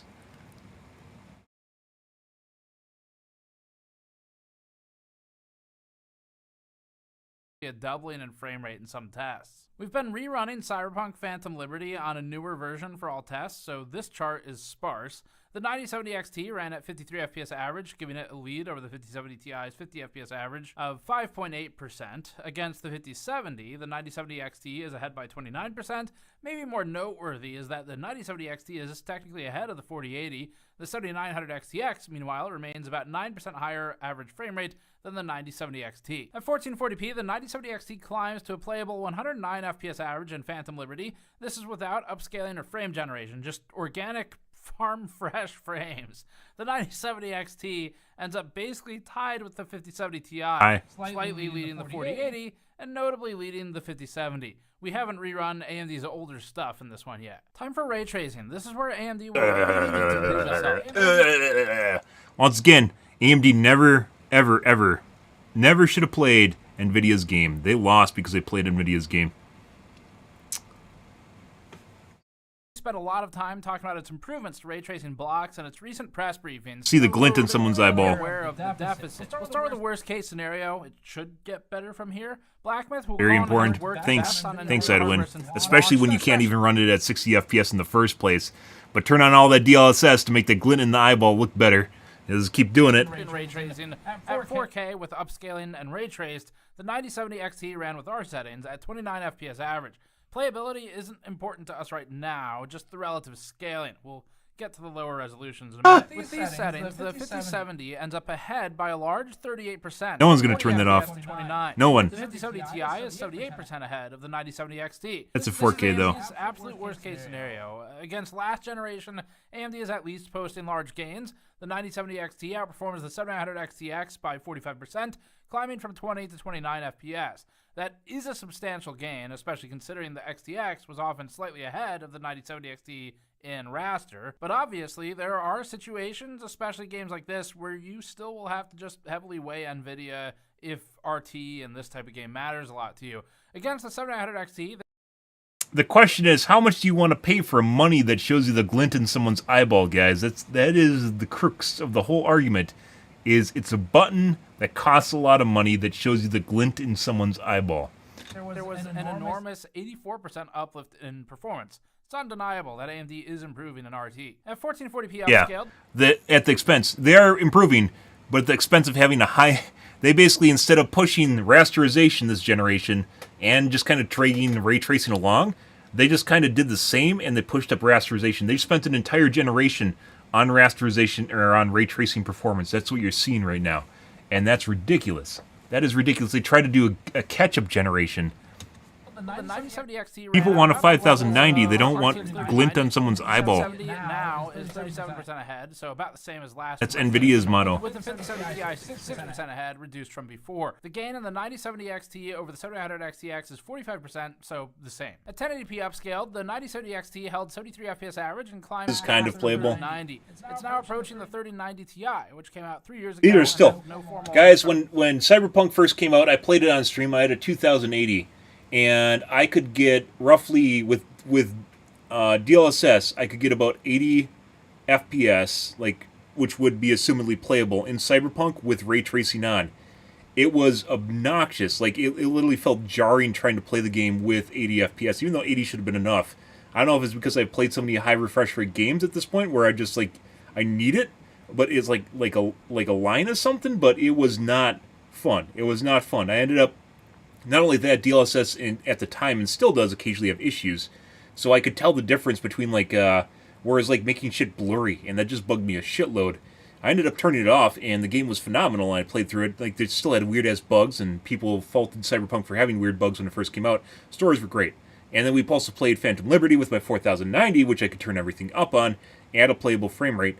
But, like, 80 still isn't even enough. For, like, fast-paced games, it's not enough. You need, like, 100 at the very least, and... that, like, you're looking at results here that are still going to make people with DLSS are going to make people turn it off. They're going to turn it off, and that's what you're paying money for. It just sold for whatever in that period, kind of like today, I guess. And it was typically close to $2,000, but occasionally $1,500. So that's your context. The 5070 is now 33% ahead, down from 37% before. The 5070 Ti is down to 53% ahead, still huge, but a gradual reduction step by step from the 4K upscaled gains of 78%. Let's look at something more balanced. Dragon's Dogma 2 is a game we'd play with ray tracing enabled. Still not enough, assuming it's fast-paced. It's not nearly as heavy an implementation as Cyberpunk or Black Myth. Like, the only thing here that's actually getting what normally is like the 4090 or like the 5090. Even then, the 4090 is slower. Ray tracing is the biggest gaslight of like tech, like in general, in gaming tech. It is the biggest. It's like the gaming chair. It's literally ray tracing is a gaming chair, and you'll find out that it fucking sucks. Do I have a gaming chair, guys? No, I don't. I have a comfy ass fucking chair because I sit on it. They literally sell chairs to call centers and to what are they called? 24/7 high intensity chairs. Like you're meant to sit in it for a prolonged period of time so you don't get blood clots and shit. They actually sell them. They make them. They're expensive. They aren't gaming chairs. Gaming chairs suck. Do you sit in a bucket seat? Are you afraid the chair is gonna the house is gonna like shake and flip you out of your seat? Bucket chairs are there to keep you in your seat when you're in a racing car. That's why it's called a DX Racer, because it makes no sense. It just looks cool. It's literally just the same thing. Like, they sold gamers on ray tracing, and if you look at the shit, you turn it off. You literally fucking turn it off. You're like, this is so good, guys. Like, I have 60 FPS. Wow, this is great. No, you turn that shit off. The 5070 Ti leads the 9070 XT marginally and by 2 FPS or 3.6%. The 7900 XTX is about 5 FPS ahead of the 9070 XT. They've been doing this for 6 years too, and AMD this generation, I thought originally this was a mid-range thing because they're like, well, let's reduce development costs or something. No, they actually took the generation off from rasterization and did status quo with rasterization and bumped up their ray tracing to be somewhat comparable to NVIDIA now. So, but then they're going to be behind by rasterization. Well, actually, maybe not, because they just did the mid-range, so a high-end offering possibly could be faster. But they don't have anything there, right? So maybe next generation they'll actually have catch-up, and they just threw out the high-end at this point because they probably weren't going to get it anyways, and their sales probably suck for it. So they're just like, whatever. Impressively heavy. I guess. 1440p, the 9070 XT ran Where would they be right now if they never touched ray tracing? Almost exactly. Crazy. This is heavier on raster. How many people would pay for like 30% higher performance in a 5090 in rasterization and like half the price of a 5090, so $1,000?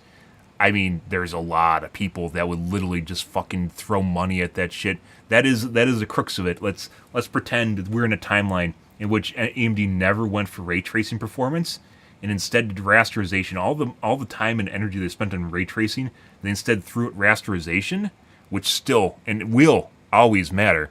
They threw it at rasterization, and you are seeing 30% higher performance numbers than a 5090, because NVIDIA is actually spending time and development effort on ray tracing, right? It's not like they just gave up and has no impact on their R&D. They're spending time and energy on ray tracing. So instead of doing that, they just have basically maybe even faster than 30% faster than the 5090 for rasterization, and they could probably produce it at half the cost. Like mind-blowing sort of shit. And if they really wanted to, they could make like a daughter card that kind of functions like Sly that you throw in along with it that just does ray tracing, right? As a secondary card that you buy. But this is a better result than historically for AMD. Yeah, well, I wonder how many people would even buy the ray tracing card. That is the kicker, by the way, is how many people would actually buy a ray tracing card if it was a separate card. How many people would buy that if it gave them similar results to NVIDIA? Like you had to buy a dedicated card for it, as opposed to just buying the rasterization card. I think there's a lot of people that say fuck it, not do it. Personally think that, and AMD unfortunately drank the Kool-Aid with the last 6 years of video cards. With the 7900 XT about the same as a 4070 Ti Super. 1080p puts the 9070 XT as still right around the 5070 Ti and the 4070 Ti Super. They're kind of playable frame rates. Tested at 4K with upscaling, right around the 50. So here's actual playable frame rates. 70 Ti and the 4070 Ti Super. Dying Light 2 is up next, tested at 4K with upscaling as the game is relatively heavy. The 9070 XT landed at 46 FPS average, which puts it tied with the 7800 XT. Ray tracing's in capital, guys. AMD still has a deficit in RT as compared to its NVIDIA competition, with the 5070 Ti leading by 24%. That's not as obscene as the gap in Black Myth, still not playable, but it's still an undeniable victory for NVIDIA. The RTX 5070 ran at 44 FPS average here, so the 9070 XT is about 6% ahead. 1440p has the 9070 XT at 89 FPS average and tying the 4070 Ti Super and 3090 Ti. It's marginally ahead of the 7900 XTX, though they're functionally equal. The 5070 Ti leads the 9070 XT by 16% now, down from 24% at the higher resolution. The 4080 Super and FE were tied with each other and aren't distant from the 5070 Ti. At 1080p, the 9070 XT ran at 129 FPS average. The 5070 Ti maintains a lead here, but it's now reduced to 9.4%. Those are some huge reductions in its advantage as the resolution comes down. So NVIDIA is still ahead, but has lost significant ground here. Resident Evil 4 is up now at 4K with ray tracing and upscaling. The 9070 XT performs at parity with the 5070 Ti.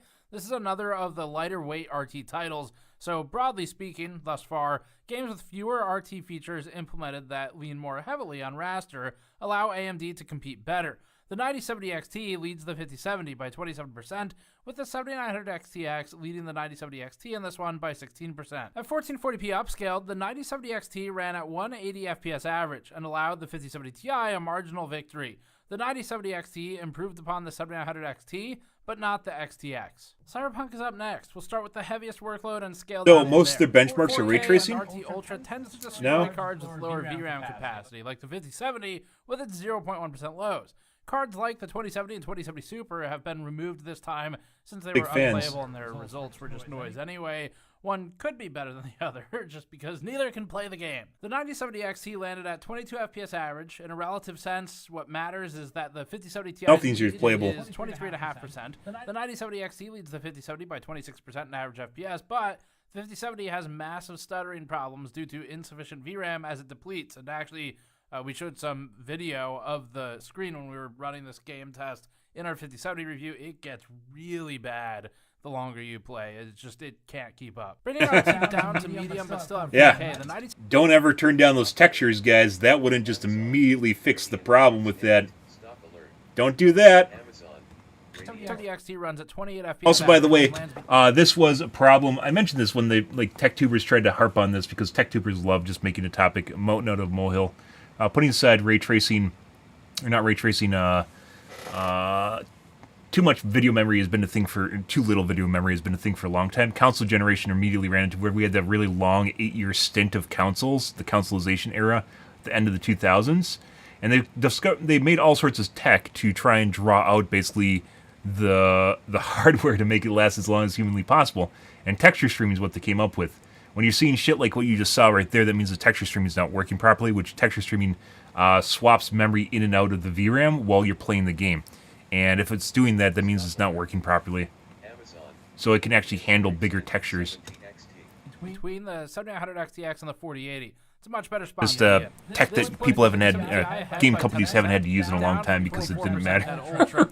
And it does now. To a playable frame rate with upscaling or by dropping the resolution. You can see NVIDIA getting embarrassed by its own choices once again. The 4070 Ti and 5070 are both crumbling in the 0.1% lows, which is a direct result of the low VRAM. I mean, money, they aren't embarrassed about anything. The low 0.1% value manifests as stuttery frame delivery and an inconsistent frame time pacing. At 1080p, but back to RT Ultra, the 9070 XT ran at 71 FPS average, 61 1% low, and 58 0.1% lows.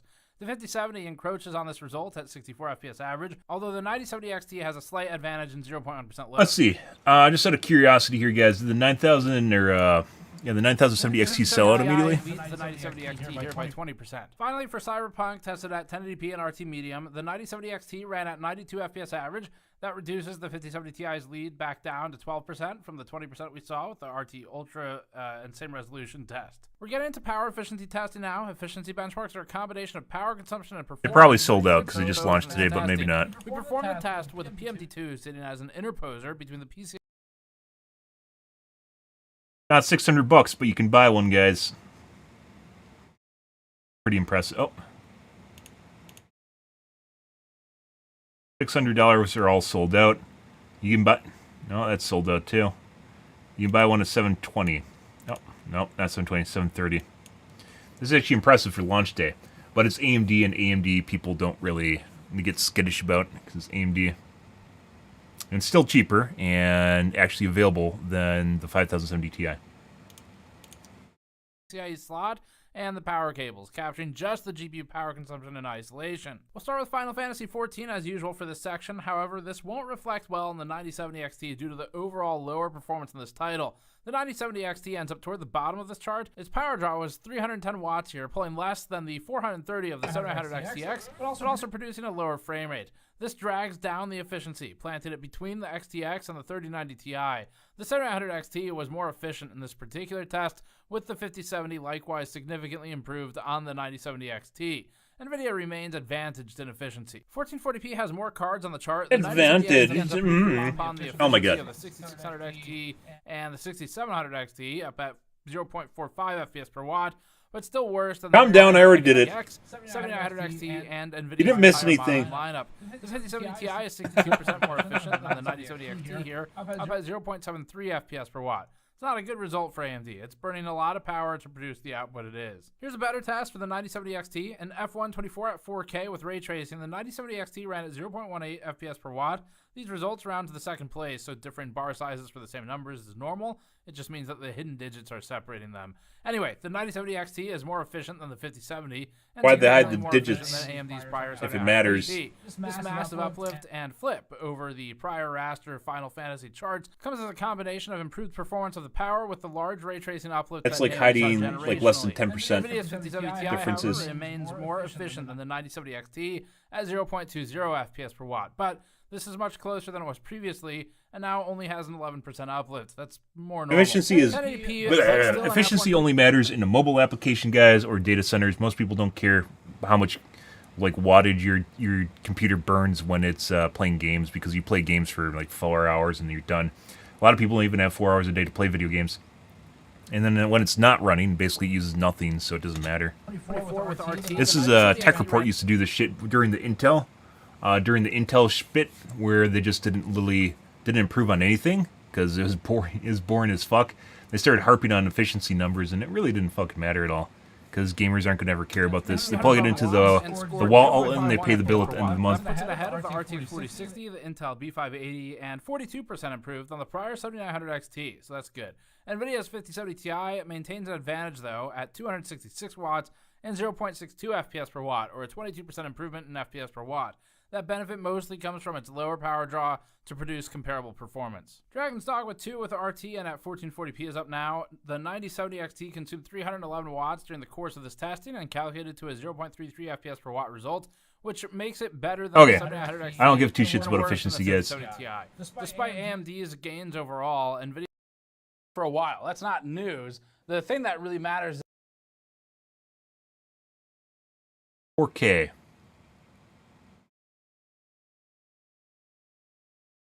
I guess they're doing cost per frame, but not in a way that's comparable to Hardware Unboxed, which then makes it actually shittier. Oh, maybe they got a better one here.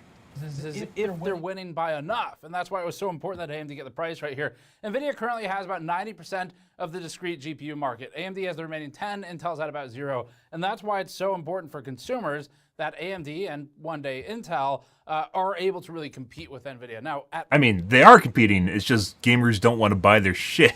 As it turns out, the 7000 series also was not helped by TechTubers, which we talked about before, which for some reason really overvalued ray tracing performance, despite being the button you turn off. At the same time, AMD and Intel shouldn't get pity purchases just because someone should compete with NVIDIA.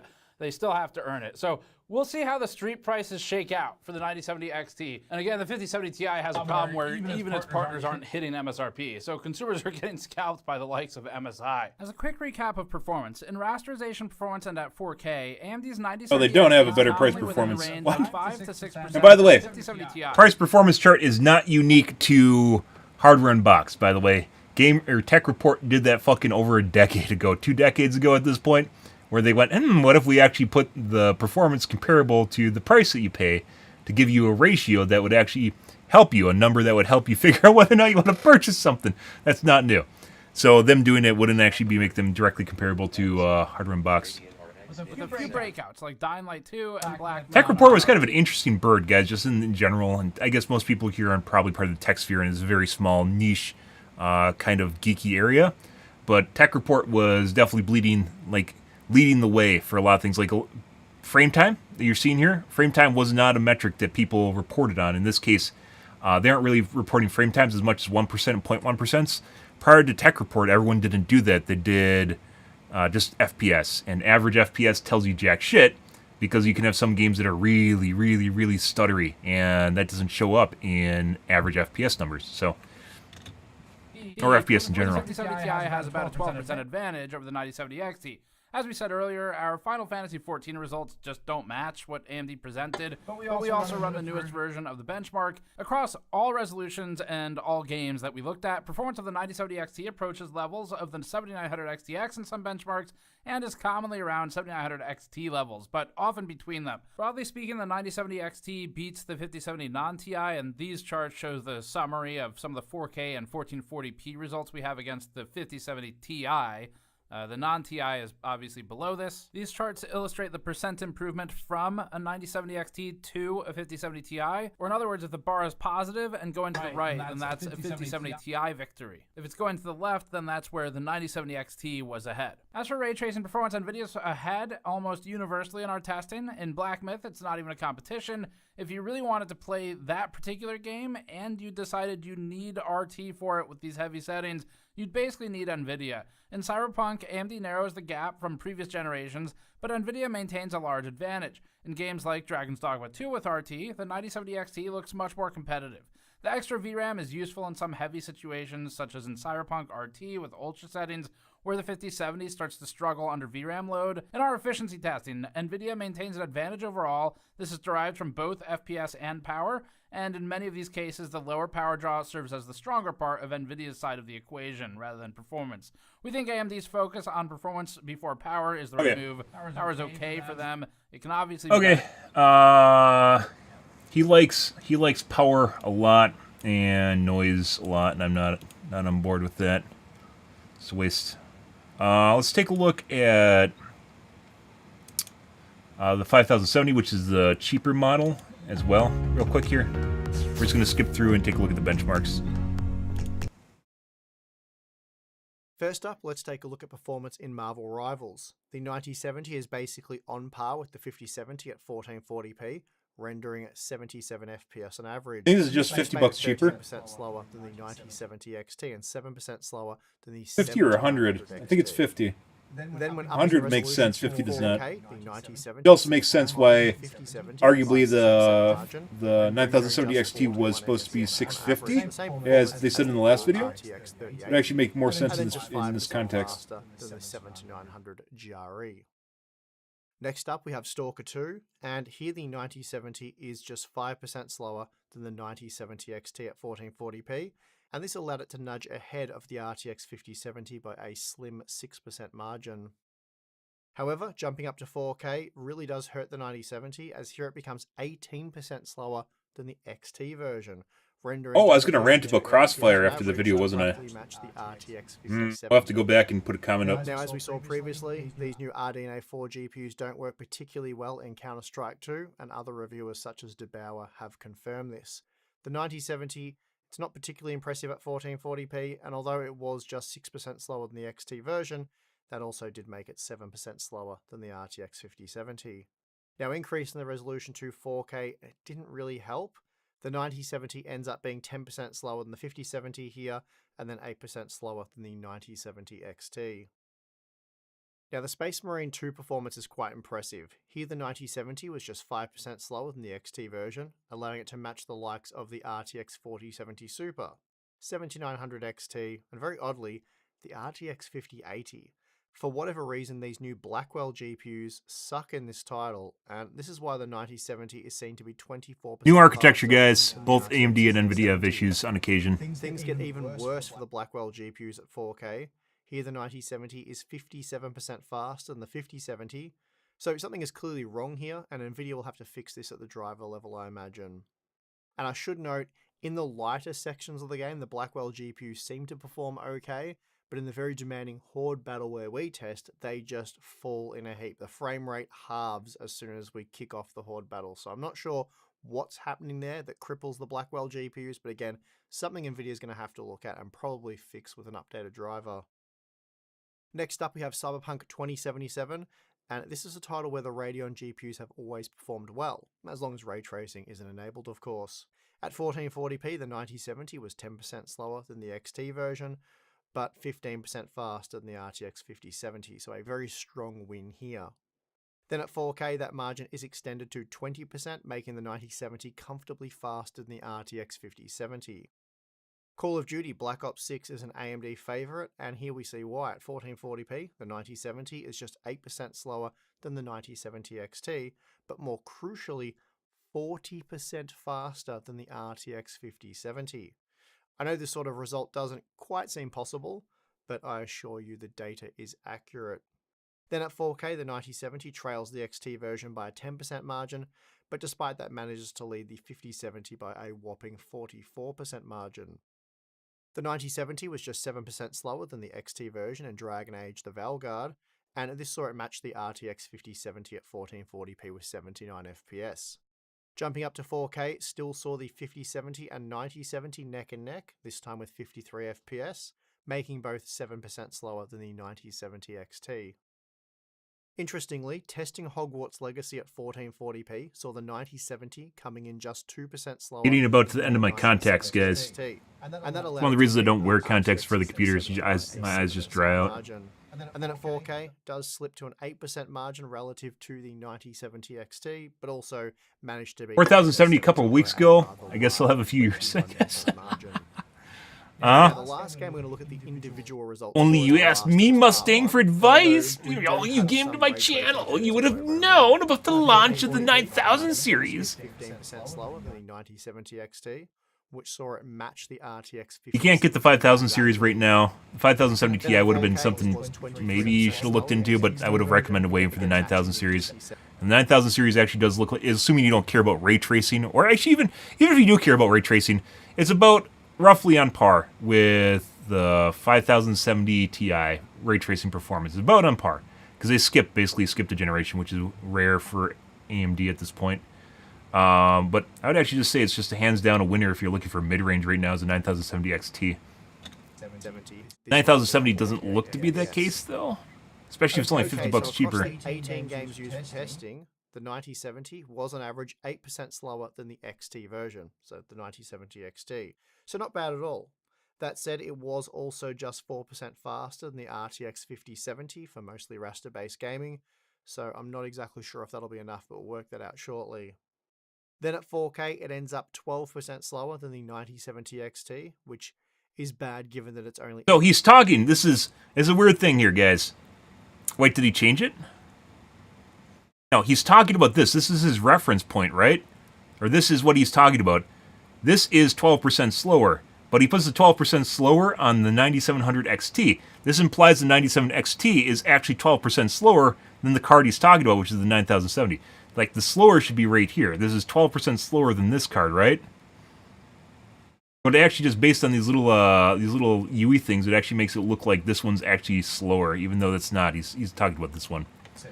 Yeah, and obviously there's people, by the way, that just want a certain brand of card, and whatever.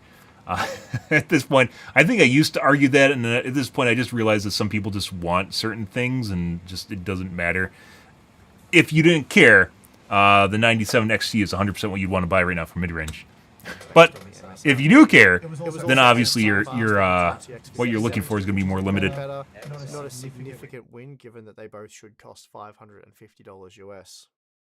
Now, when it comes to power consumption, the 9070 consumes anywhere from 15 to 23% less power than the 9070 XT in our testing, so it's certainly a more efficient configuration. When compared to the RTX 5070, consumption can be anywhere from a few extra watts to an additional 20% power draw. A bad example was seen in Starfield, where the 9070 consumed 20% more power than the 5070 for a mere 6% performance boost. Now, don't worry, guys. When I become a bigger streamer and I have thousands of people watch me, I'll turn on my face cam all the time, so I know why people are here.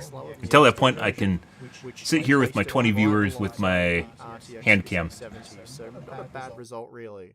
Then at 4K, at that point, I'll be able to afford LASIK, and I won't need to worry about contacts.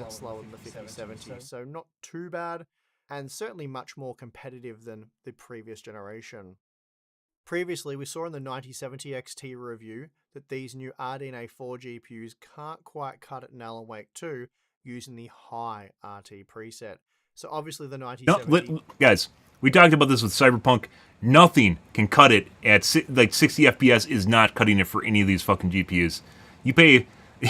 5080 is literally $1,000 more. Yeah, it's $1,000. Paying $1,000 and it still can only do like 70 FPS, 67 FPS. It's not enough. That's what she said. Just 31 FPS on average, and although that made it 21% slower than the RTX 5070, it's worth noting that the performance here also sucked with just 39 FPS.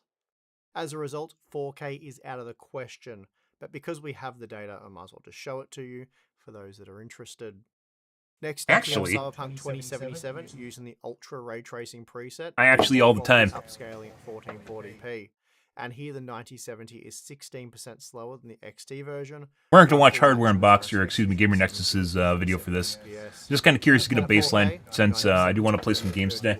FPS on average, making it 14% slower than the 9070 XT. And this once again, it matched the RTX 5070. Moving on to Spider-Man Remastered, Spider-Man? the 1440p results are mostly CPU limited, and as a result, the 9070 is able to match the 9070 XT along with the RTX 5070. Then if we increase the resolution to 4K, this does reduce the CPU bottleneck, and now the 9070 is 7% slower than the XT version, but also 10% faster than the RTX 5070, so a good win here for AMD. Now, it did trail the 5070 and Dying Light 2 at 1440p, coming in 6% slower and then 11% slower than the 9070 XT. Oh no, the ray tracing button! Guys, if I had a fucking tech channel for the last 6 years, I would literally just constantly harp about how little that ray tracing means. Well, you can do that while being honest about results and in AMD not performing, but also putting into context how, like, you could literally do a back-to-back photo here comparing the lighting between basically ray traced on and ray traced off in the game that you're, like, in the top left there, and show the differences and show how little it actually means to people. And you can, like, literally just laugh about this shit. It doesn't fucking matter. 7900 XT. Then at 4K, it slipped behind the XT model by a 13% margin, and that also meant it was 11% slower than the RTX 5070. Sadly, the new... I guess the way he does it with the little mark on the right side makes it easier, because then you can do multiple comparison points, right? You can if it's just on the 9070, right? Impressive and Black Myth Wukong with the you could if you took more time by drawing lines, but obviously limits while the RTX 5070 editing. 46 FPS at 1440p with upscaling enabled is hardly impressive, it is a lot better than the 25 60 is almost FPS playable. 9070 spitting out. And that being the case, we hardly need to go over the 4K upscaled data, but here it is anyway for those of you interested. And lastly, we have Indiana Jones and the Great Circle, which we believe needs to be played using the full RT settings for a transformative experience. Yeah. So in that case, it's basically using on either subsidized tech demo for NVIDIA ray tracing. No doubt make very happy.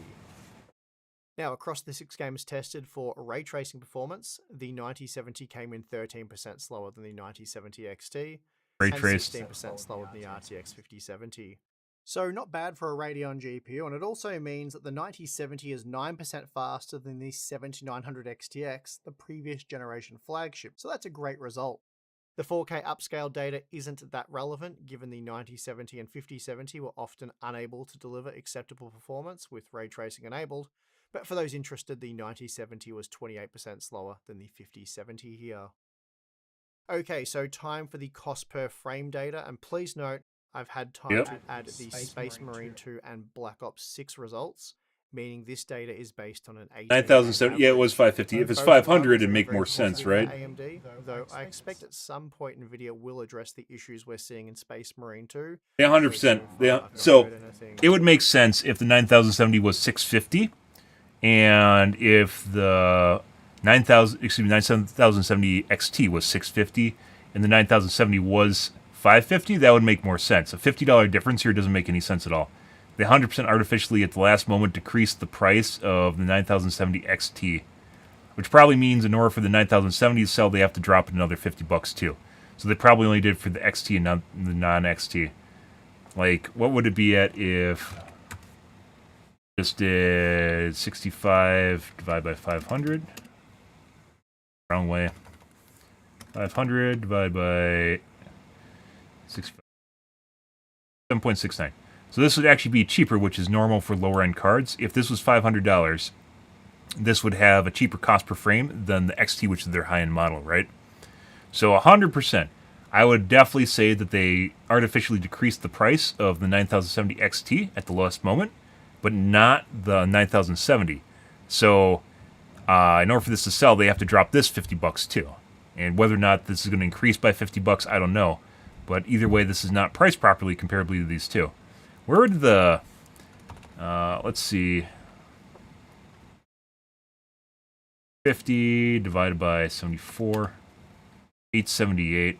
So it would still be cheaper than the 5070 cost per frame. And it would still be a valuable purchase. It'd be the right purchase if you're only looking at rasterization. But it also would not have had as big of an impact as the XT is currently having at 600. So this is at the wrong price point. This one I think was adjusted at the last moment, which I agree with their last video on that. I think that's exactly what happened here. And they're offering rebates right now to the companies selling them. And this was probably where it's supposed to be, but that's still wrong comparably to the XT. Anyway, this data shows that the 9070 XT is offering... I mean, if you have, like, people always turn it on, and then when the game becomes unplayable, they turn it off. So, you know, your mileage may vary. It's one of those, when you start noticing how sluggish and terrible it is, you'll turn it off. Value, though it is still 8% better value. People want to pretend that it runs perfectly with ray tracing on, and then it turns into a slugfest to turn it off. Value overall when compared to the very poor RTX 5070. Or they crank the DLSS and pretend that they have cataracts. Now, when compared to the retail pricing from last year, the 9070 series still slots in quite favorably, offering the best value. But again, the 9070's $550 US MSRP doesn't really make sense relative to the 9070 XT. Nope. So you'd probably just get the XT version at those prices. Yep. So there you have it. Now, the most obvious conclusion to make here is that if available at the MSRP, you really should just ignore this model, the RX 9070, and instead get the XT version, because it is offering slightly better value in terms of cost per frame. It's about, well, it's $50 more. You're getting, so that's a 9% price hike, but you're getting 14% better performance on average. So that's it really. Everything else is the same VRAM, all that good stuff. So therefore we recommend, again, if the $550 and $600 US MSRPs are honored, or you can get models at that price, then just get the XT. It's going to be better value. Now, of course, we're yet to see how pricing and availability all plays out, so it's difficult to make any solid conclusions about value just yet. But we do know supply of these RX 9070 series GPUs is very strong, but we're also hearing a lot of wiring chatter about availability of MSRP models. So we'll be sure to revisit this subject next week with a big GPU pricing update video, and of course, beyond that, we will continue to monitor this closely. As it stands right now, though, the RX 9070 is very odd, though not unusually so for AMD, I'm afraid to say. Lower-end cards are almost always cheaper and a better value, because they're less desirable by the gamers. Below the 7900 XTX, which was a 10% discount, but it packed 17% less VRAM and was 17% slower to boot. Therefore, it made no sense, and as a result, it was met with $400 would completely destroy anything would release in the future. That's in Intel's territory, and also destroy their profit margins.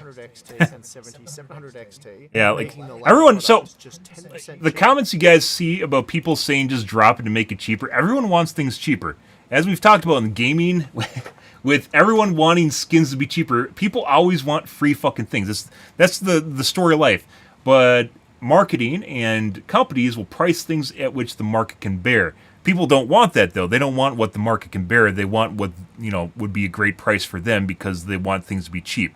People always want things cheap. They always want a good deal, no matter what. Everyone wants a good deal. I don't think there's anyone that's like, shit, man, I don't want a good deal. So, like, what do you mean? Yeah.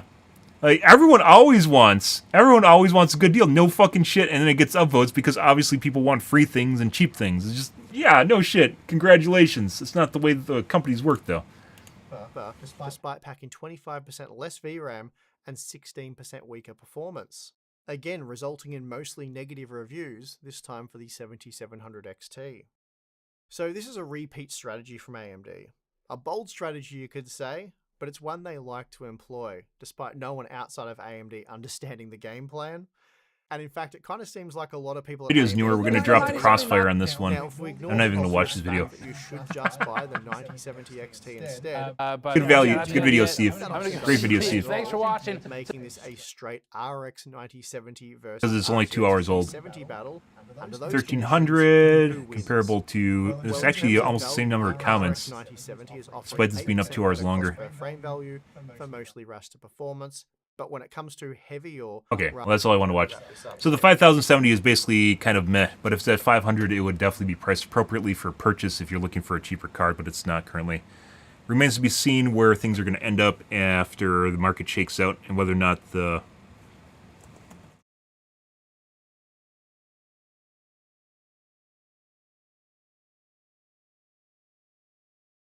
things go that way.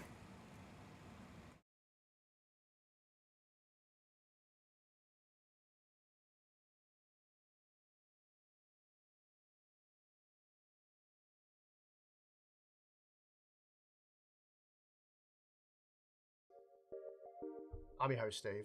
Okay. Thanks for watching. I'll see you again next time. All right, and now we leave the comment. This one we have to pick and choose where we leave our comments strategically, guys. So maybe one of them people will actually see for more than a microsecond because this is YouTube. So let's see.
You buy 7,090 XTs for almost half the cost of.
Done.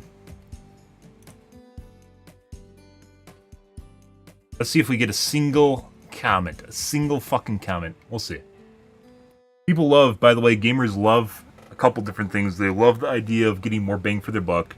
They love the idea of old tech that's just been around. They like the idea of having multiple GPUs in their computer. They 100% do. And they also like the idea of sticking it to the big guy if they can. And this hits all the right points. I'm actually very confident that Crossfire and Sly, and they 100%. 100%. Why did it... Oh my god. Apparently that's Unicode for something.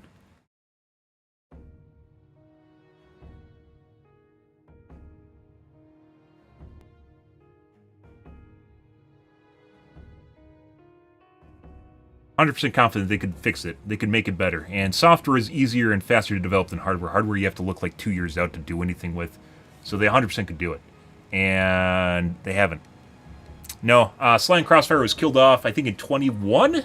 I want to say 22? Somewhere around there. It's been killed off by both AMD and NVIDIA. However, if you had an old setup, you could still use it. You just had to manually make profiles. However, from what I understand, with most recent drivers, NVIDIA permanently killed off, like, Slyly. You can't even enable it anymore. You used to be able to enable it, but now you can't. Last generation of NVIDIA hardware that supported Sly. AMD didn't even need to have a dongle, by the way. AMD didn't need, at the later generations, didn't even need to have a bridge or a dongle. They originally did, but that with better PCIe generations, they didn't need that anymore. However, NVIDIA still needed to use a Sly adapter, a little thing that it put on it. And the last generation with that was the 2000 series, and then after that it disappeared. But the golden fingers on them, those disappeared.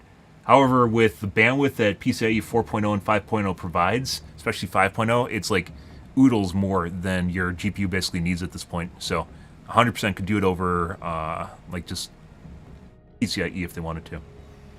100% could do that. But yeah, no, that just went. There's actually still some posts. I was looking it up the other day, so I was kind of curious. I was looking it up the other day, and there's actually legit people that still try to make it work. And there's a couple posts around the internet. They're scattered. A lot of people think it doesn't even work anymore, but then like Crossfire and Sly didn't actually, like, depending on which mode you used, actually function below everything else. The game just saw one GPU. That's it, and that's all it basically had to work with. And it works with DX12 titles too. It doesn't need to be made for DX12. That's also a misnomer or misunderstanding. But NVIDIA made sure to pull the trigger on that one and kill it off. Because, as it turns out, guys, if you have a 5090 for at least $2,000, and you have two 9070 XTs that are $1,200 that perform rasterization better than this, that's a major problem. That's an absolutely major fucking problem. So, yeah, I don't know. We're probably gonna get a bunch of hate. There's people that like they want it to be dead for some reason. I don't know why, but we'll have to wait and see on that one. Okay, this is gonna disappear into the Nether. That's fine. I want to take a look at the telepathy tapes. I don't think I can watch it with you guys though, because News Nation takes down my videos. So, however, I wanted to take a look at the 9070, 9070 XT, and we did today, guys. We are going to play some Rivals here for a bit. Actually, what time is it?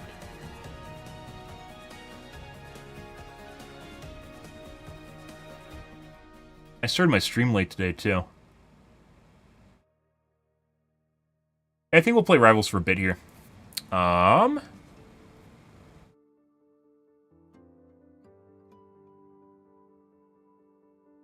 But I'm gonna go take out my contacts. I'll be right back, guys.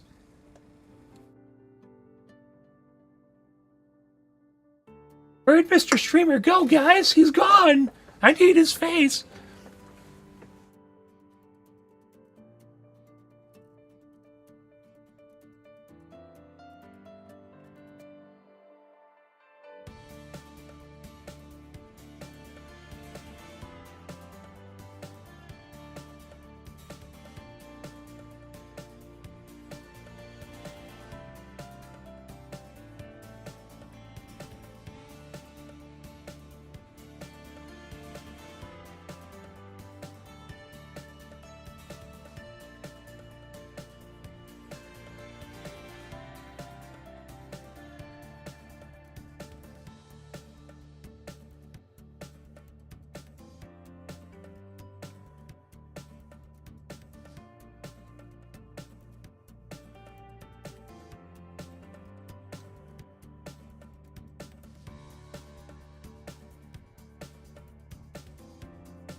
All right.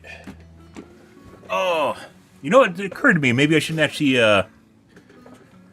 be under just chatting. Just chatting is a catch-all category. I think there's actually an education channel or education category, isn't there? Stock alert. Education.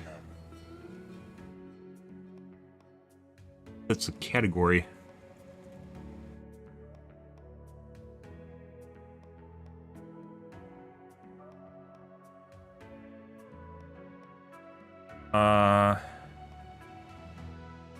Yeah, education category on Twitch.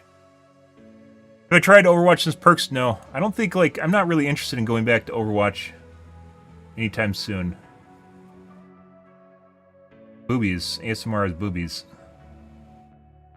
Assuming I can avoid it, the thing that really turns me off from Rivals is the possibility of DDA or EOMM in the game.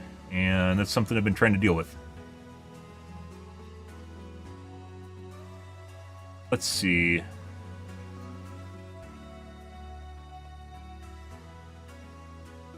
Not.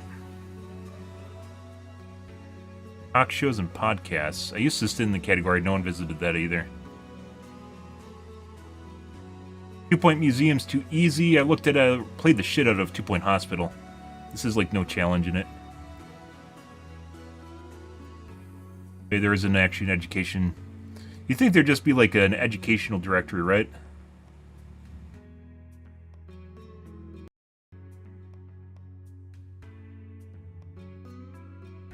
What if I can avoid it? I played a shitload of Overwatch. Overwatch really kind of missed the mark. That's a stellar example of too little, too late. Yeah, they even did a lot to the game, but they just let the game die for 5 years before they did it because they finally got competition.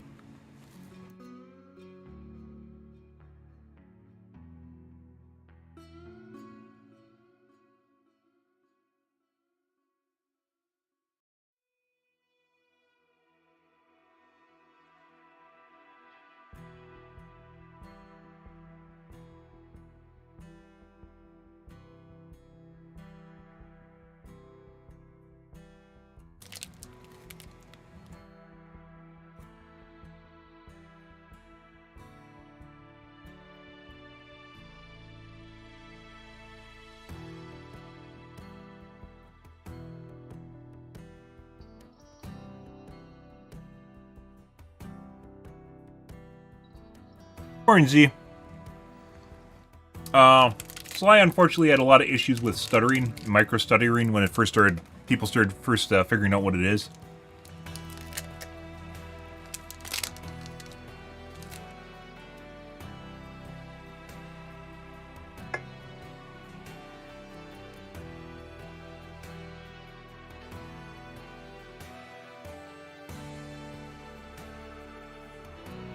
They never really fixed issues with it.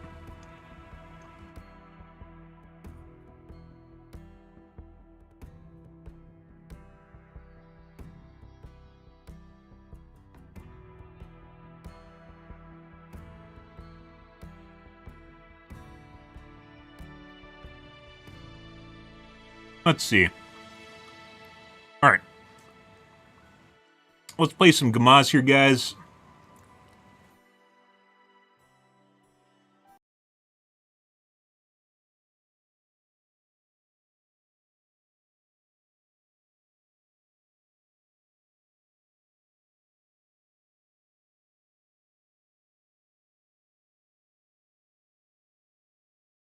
Let's see.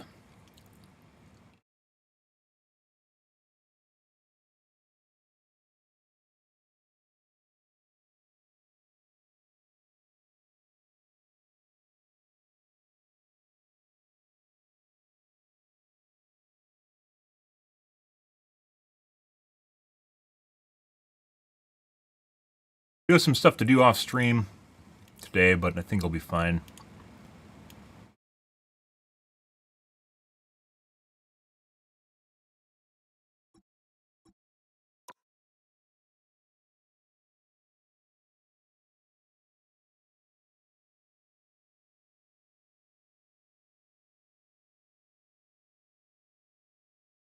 Yeah. The more video cards you had, the worse it actually made things. So, like, 2 was alright, 4 got just kind of bad, and 3 was, like, horrible. I remember Lyric had 3 because he wanted to be cool or something. He had 3 Titans, and it never worked properly. It like works in, like, multiples of 2, and he decided he had to get 3. Yeah.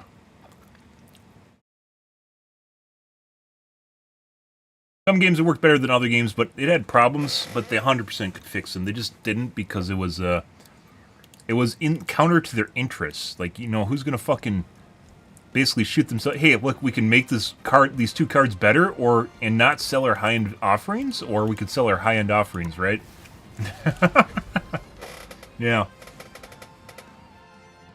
Kind of a no-brainer why they, you know, stopped supporting it. So.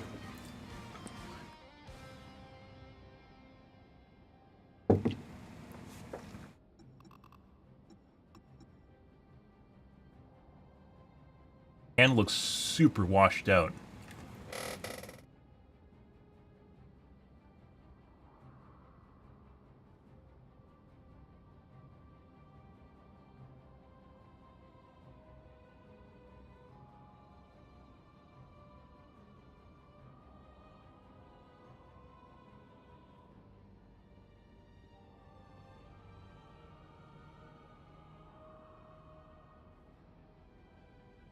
There you go. Oh, like compensation, my ass.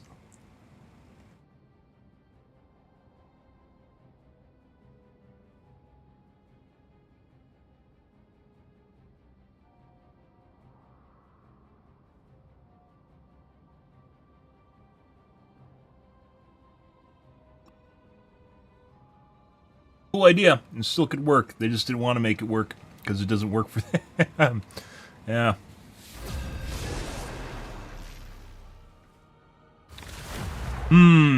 Good. Alrighty, guys. What kind of games are we going to get today? Usually the first game is bad, so if it is, we'll give my computer a restart. My order is sharp. My mind is sharper.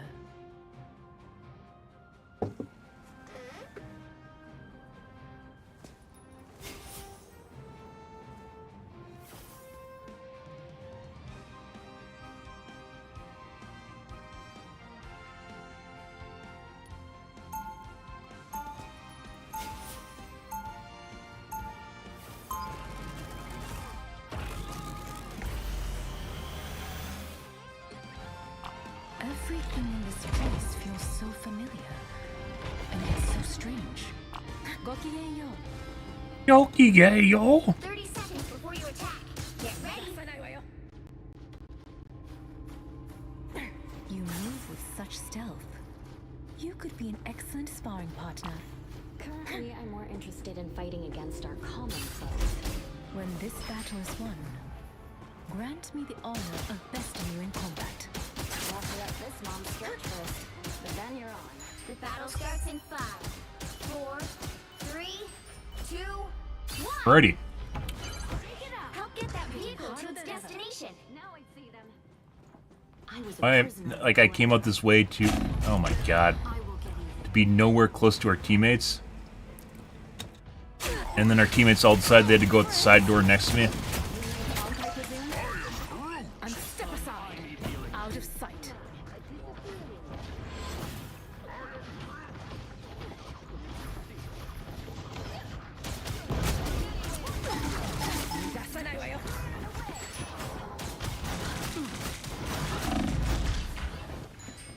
This is out of sight.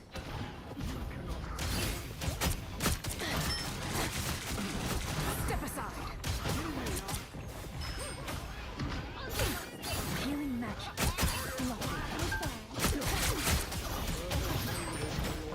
Out of sight. Look out.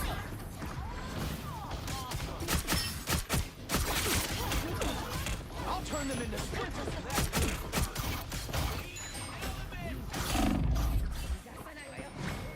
Out of sight. Killed her.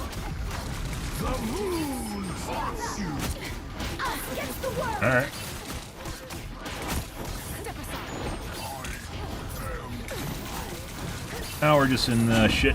Alright.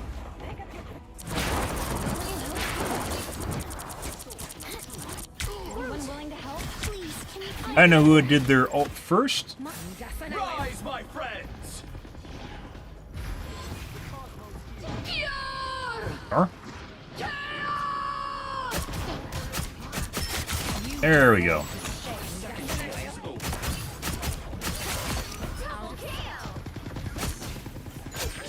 Oh, that was mine. Revenge kill. Hitting harder Bar. than ever. What is this enchanted totem? Sayonara. Peter Quill, unstoppable force.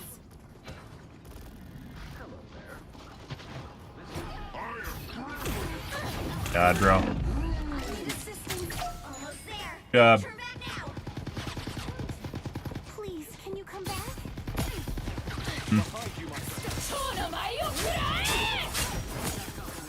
Anyone willing to help? Sayonara. Vehicle reached a checkpoint. Keep up the momentum. Step aside. That's not where I want to go. Oh, one more.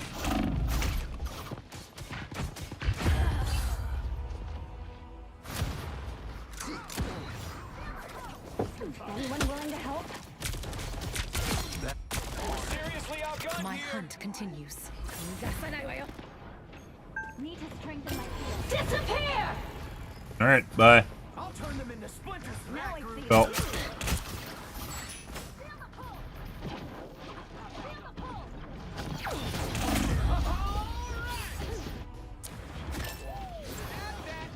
Help is here. could have just waited for my invisible. The moon haunts you! A strange mystical object. What a difference. The moon totem has been destroyed. Thank you. Step aside. Now that was awesome! Oh my god. A little help, please. This will do nicely. Against the world! Shields up! How are you not dead? I hit her. I even heard the sound of hitting her. Disappear! Even made the sound of hitting her, guys, with my shift. My hunt continues. See. Rise, my friends!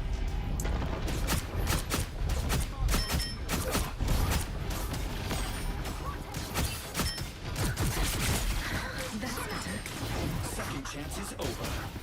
Disappear! Get it out.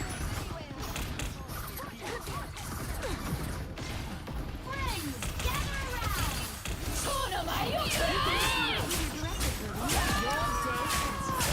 Double KO! That's 3! No! My BM is gone! Almost there. Don't turn back now. Shake it up. This time I need you. Sayonara. I need assistance. That's better. Vehicle reached a checkpoint. Keep up the momentum. Anyone willing to help? Moonlight left me on. The moon haunts you! Oh, Focus on the battle. Hello, little friend. We're here to help.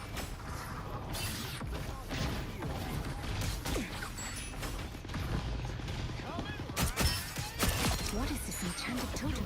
Sayonara. Us against the world. Shields up. Step aside. no. You threw him still?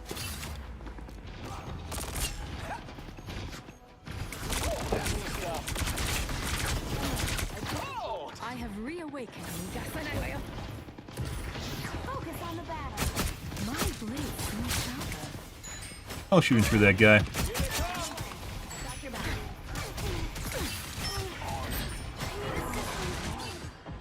This tiny little out of sight. You're mine. What a disgrace.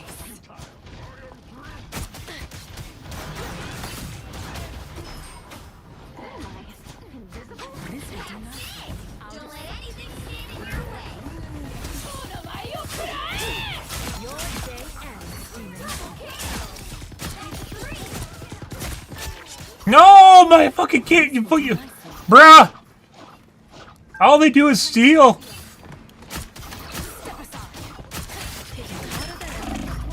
Oh, pretty close. I have destroyed that troublesome arc. This is your big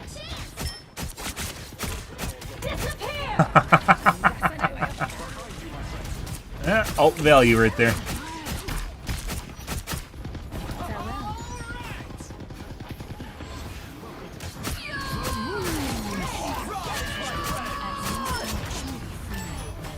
You're mine. Double KO. My work is done. Where'd the Punisher go? Dead. All dead. Billions dead. Trillions dead. That's me. Basically started this out with being unable to hit anything. And then we killed everything, and they're all dead. Accuracy's pretty poor. It was at the beginning of the match, too.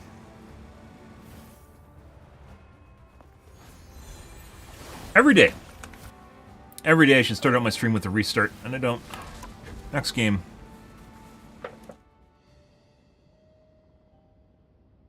If you guys are curious about the 9070s, guys, they are on sale right now, too.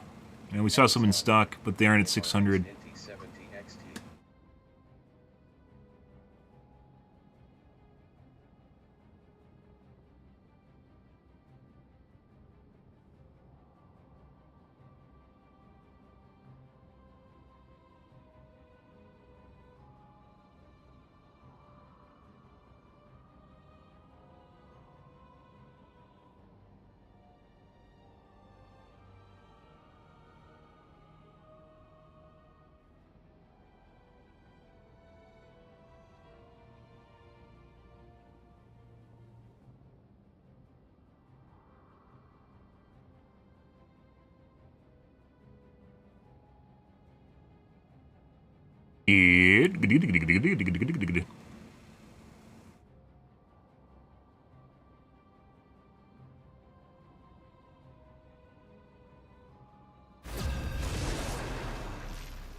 You'll need a tough Morning, Angry. team to win Hope this you're one. not angry this morning. My Oh! mind is sharper.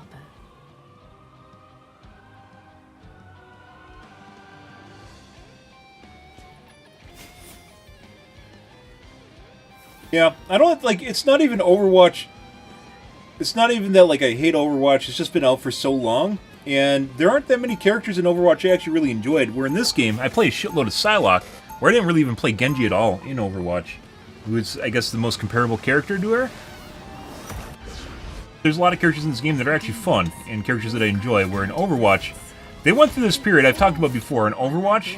They went through this period after, basically, Doomfist was released, DPS Doomfist back in the day, in which esports players freaked out about anything that wasn't just a fucking hit scan player. And then they just started adding more just garbage, just generic hit scans to the game. Like, just boring hit scan characters, because they didn't want anything that's actually, like, mechanical. They want anything that has mechanical skill that actually, you know, might not just be shooting a pixel, because that's what they wanted in esports. And it was really fucking stupid. Where you can look at other MOBAs having very different characters, like League of Legends, or even in the case of Blizzard, Heroes of the Storm, having very, very different characters. And they make things a lot more fun and interesting, but the fucking, like, Adderall addicts just literally just want to shoot a pixel on the screen, and they don't want to lose to anything other than shooting a pixel on the screen. And that's it, and that's boring. Well, there's my escape.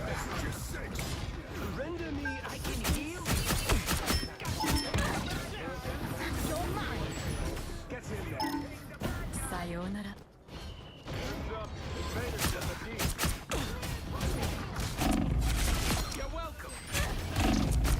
Step aside. I need time to heal. Our foe is here. Sayonara.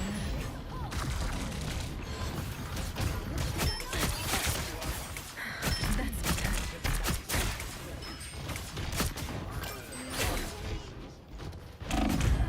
I line of sight of my healers.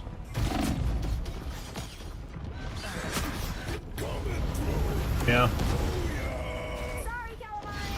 I mean, there's been generations where Intel's been better and generations where AMD was better. Prior to, like, the Ryzen series, AMD was decent, and the Phenom series, that was a long time ago.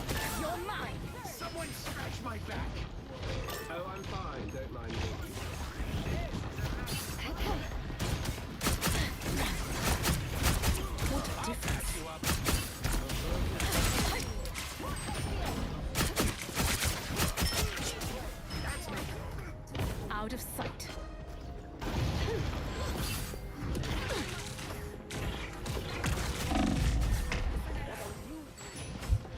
This will do nicely. Wait, did you come back? Oh, it's a tank.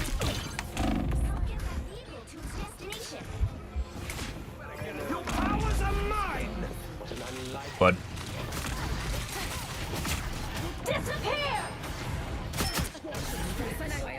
Oh my god.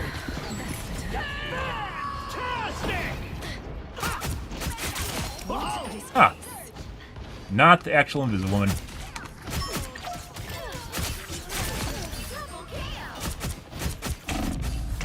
Oh! That is more than a normal melee. That's the wand, his sword. You don't even realize he has it out. I think it looks the same, almost identical to his normal melee, and it shouldn't. But it does.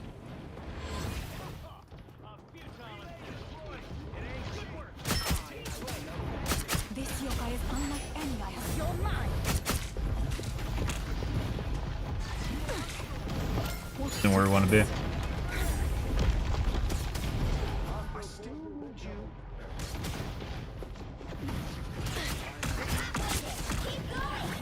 No, mine. Mine. Thought we had more time.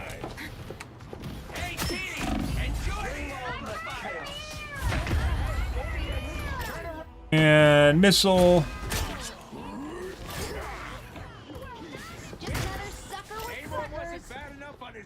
My luck. You're mine. Sayonara. Almost there. Don't turn back now.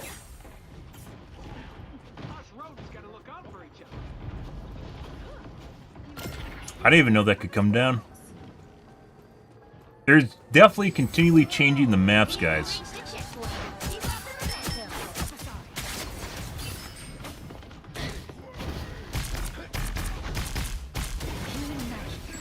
Lovely. Farewell. Strange little monsters.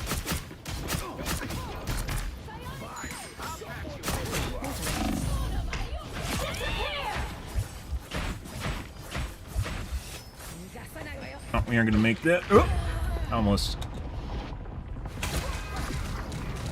My E just came up too.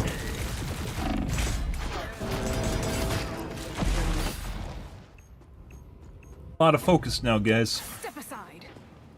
Loyal squids. Sayonara. Why do I have the ping symbol on my screen? Together to victory. Can't get through down here. Don't mind me. I'm just dying. Namor called his backup. Coordinated pushes. That's better. An enemy has arrived. You're mine. Here you go. Hey, Teeny, enjoy the bring on the chaos. Sayonara. Watch me. So close. Big chance. Fortunately, got hit by Magneto.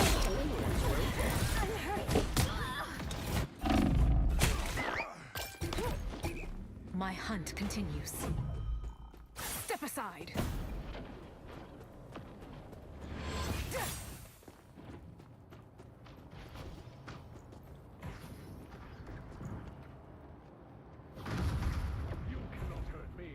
Get that vehicle moving again! Their attacks very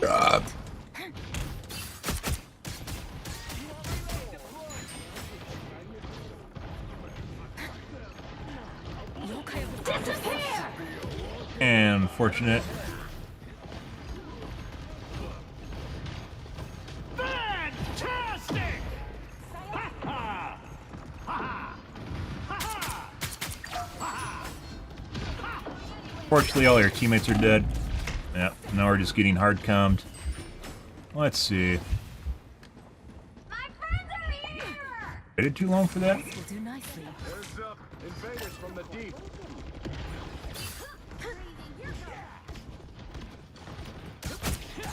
Step aside. What a difference.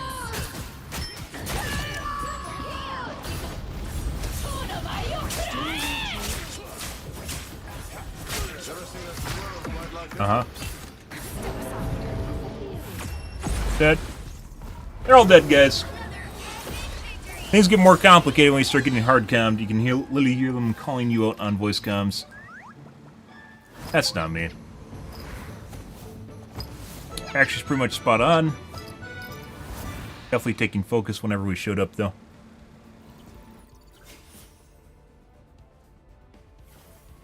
Normalish, not spot on, normalish.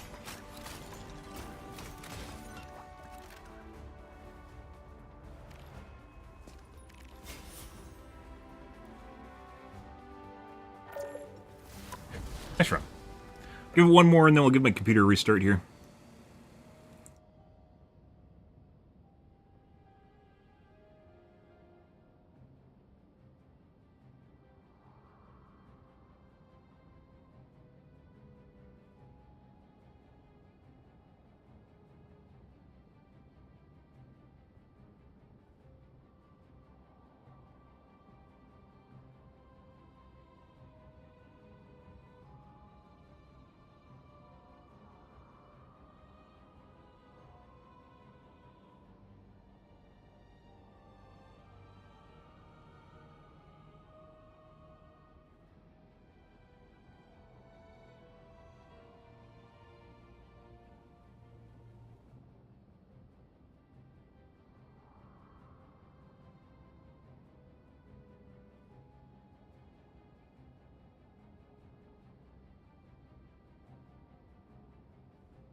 Doo-ba-doo-doo.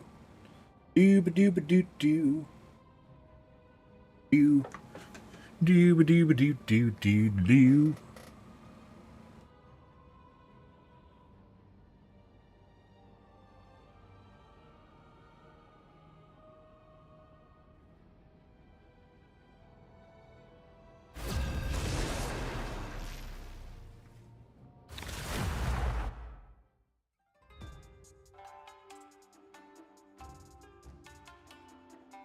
Uh-huh.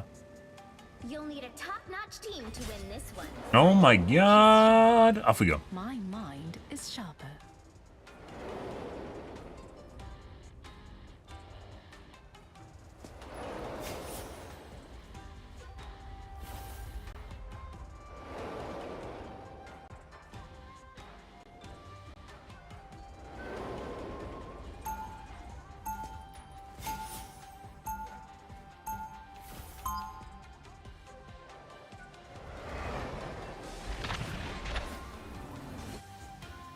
Enemies can become friends, but only if we show our foes respect. He obviously hasn't seen Twitch. Before you attack, get ready. Ah, good shit. I sense great sadness in you. Morning, Sebas. The collector took me from my world, with no way to return. From what I've actually experienced, even though getting 300 FPS, this game's really weird. You can get legit over 200 FPS, and the game feels like shit. So, it's not really, like, FPS, I don't want to say it's a number at this point, but it actually just kind of turns into a number. I've struggled with issues with hit registration, sluggish aim, and, like, I can be getting, like, 500 FPS. It doesn't really even fucking do anything. Oh, we want to... Maybe we'll play some Torch here. Since we don't have much time to play games anyways today. Maybe we'll play some Torch. Yeah, where the fuck are my shots going? No, she comboed.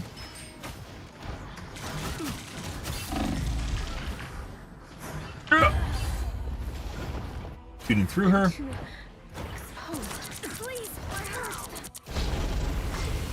Oh my god, there's Jeff with the fat ass, guys. He's spitting. He's squirting, excuse me.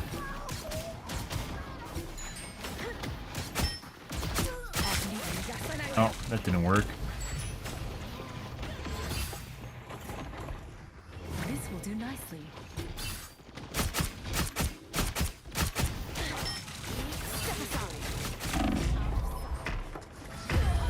Make it. Now that we have a ping symbol. Is it my internet connection today? Not dropping frames on Twitch. Oh, it's maybe it's only when I'm dead. Back again.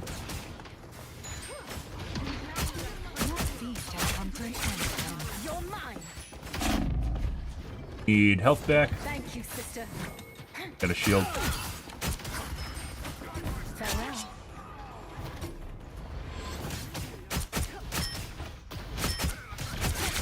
Did that hurt? Out of sight. This is real. Gone.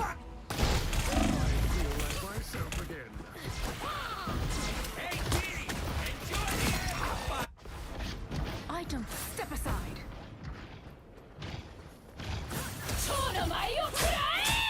And so your story ends.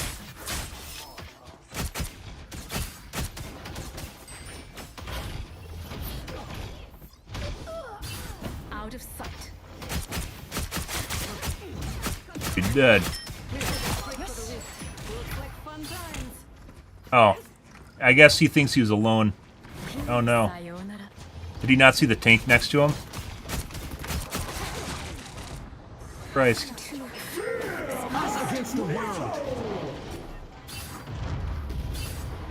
Sayonara.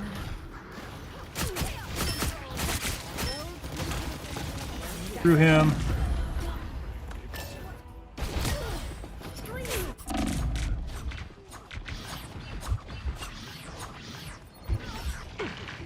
I have stepped Ah, it's a shooting through targets this game, guys. out of sight.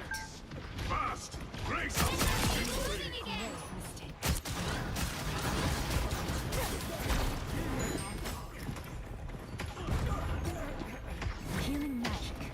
Lovely. Shooting through him still. Exposed. Sort of surprised they didn't actually try to see where I was. No one chased me.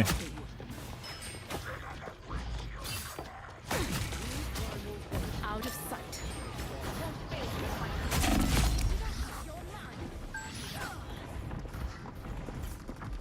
God.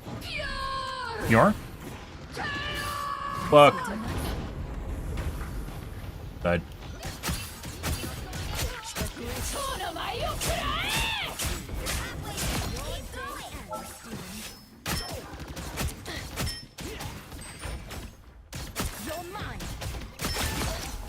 Oh my god, hit Reg! Fucking RNG Lucky. What the fuck is this guy doing? Someone completely oblivious. Don't worry about it. Out of sight.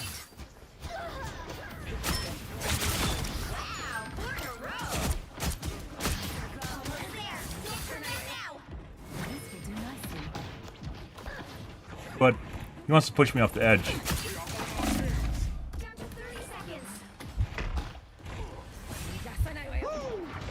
Never miss. Might be dead here in a second. Lovely.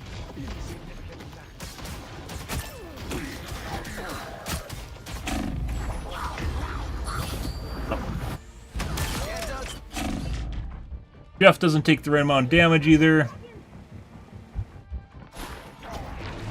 Let's see. Lots of these guys we have hit registration issues on, guys. This is real fire. Very weird, which is probably why they're doing so well. And it's probably pre-made too. It's one of the very few games where if you play at higher ping, it literally stops people from doing damage to you. Most games, when you play at higher latency, and you'd be able to correlate this, by the way, if it actually showed you latency, but it doesn't. Most games, when you play at higher latency, becomes a significant disadvantage, but in this one, it doesn't matter for some reason.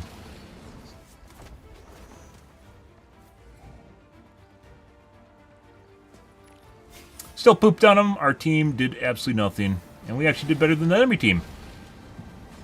Cool. Next game. Also,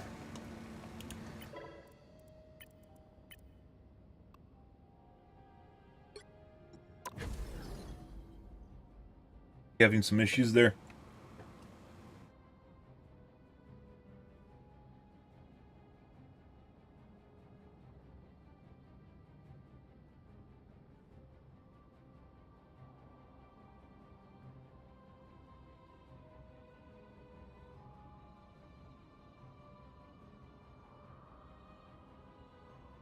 Ready.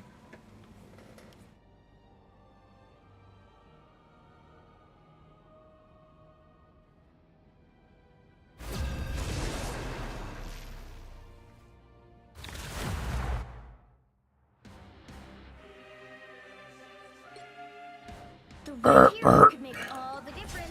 My aura is sharp. My mind is sharper.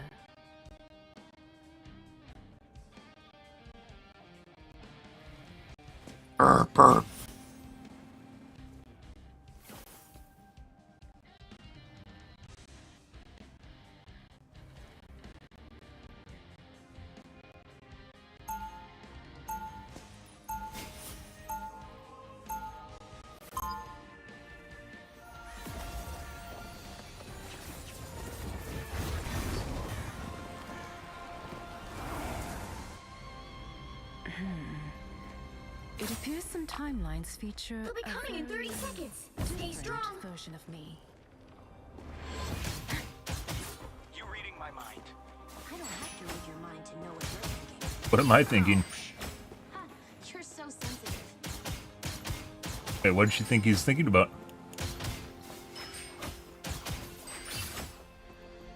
Huh? Explain to me. No leg symbol. There must be a problem with the Oregon server today. 3, 2, 1. You need to stop that vehicle in its tracks. Soldier. All this stuff with celestial beings is way above my rank. I've located a hidden assailant. Farewell.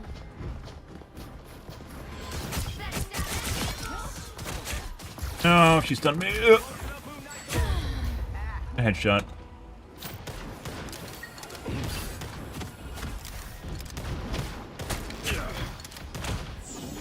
Widowmakers, you have to keep it basically an exact range.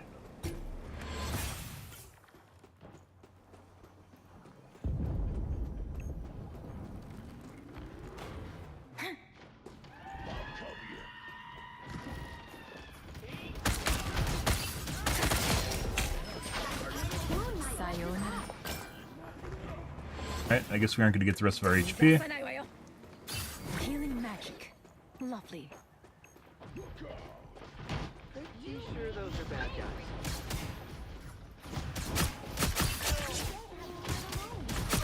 You're mine. Guess you used your sleep already. Thank you. You betrayed my trust, Mantis. There is a price for that. This will be nice for you.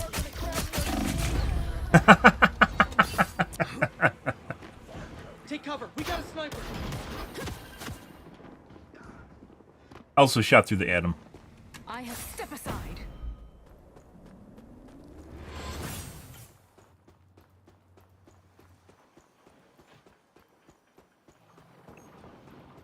Take that, you undersea uglies! They've made it halfway. Stop them. How long do these walls last for? Friends, gather around. We are undefeatable. Fight alone. Farewell. Rest well, my dear Gordon. I require help. I know, I hit it on accident.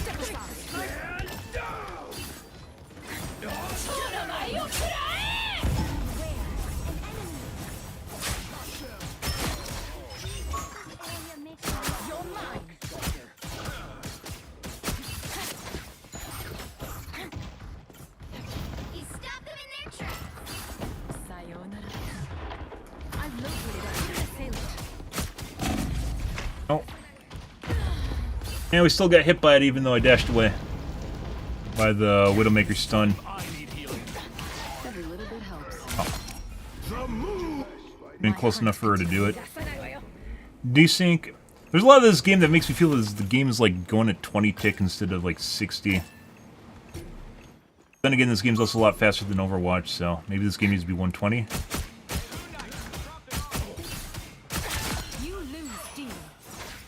Alright, I don't know what he's doing. I have destroyed a troublesome arc.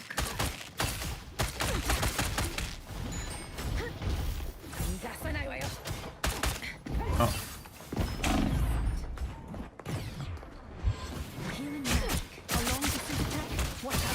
And you tried to BM, and you got fucked because of it.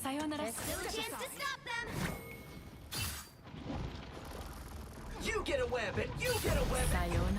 Oh, I was thinking here.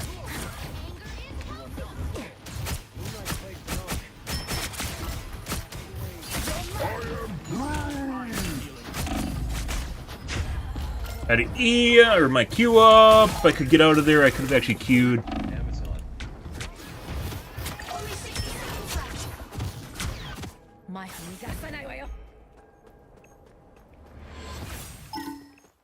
We are undefeatable! Ah!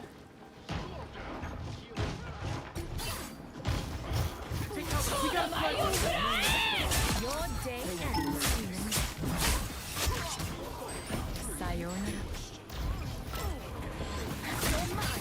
Careful, Nunk. Double KO! Down to 30 seconds. Got 99 problems, but a sniper ain't one. We must hold out a little longer. Alright. Something better, Groot. Out of sight.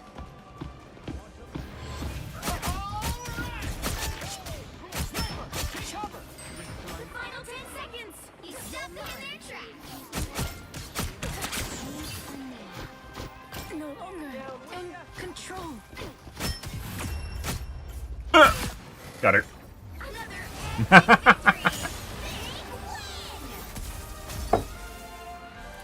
See where the other guy left. Uh-huh.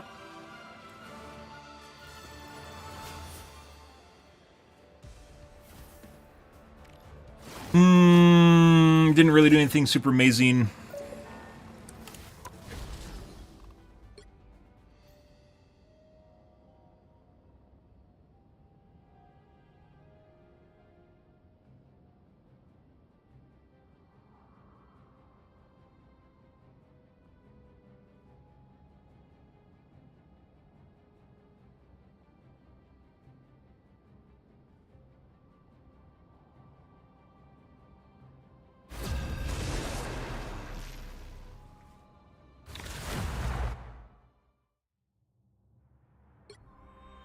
Pick your hero.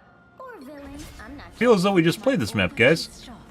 It's not actually hard to make a player rotation or a map rotation, so you don't actually play the same map over and over and over again.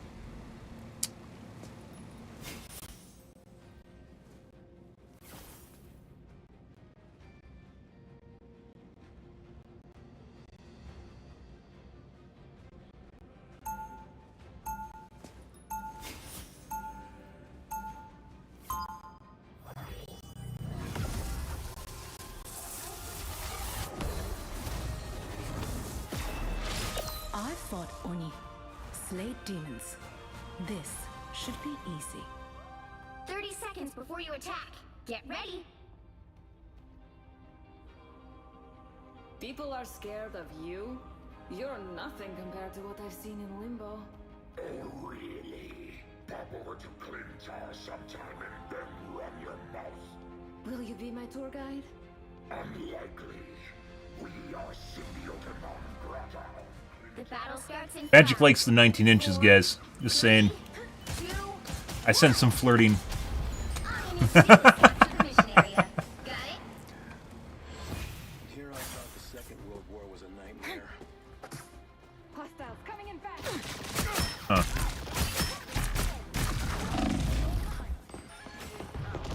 What a difference. Where am I?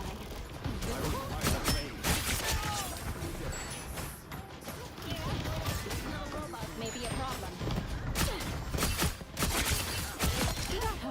Looks like the mission area is yours to capture now. No, I don't have a ship. My C was up. We are in this I could have very easily seed.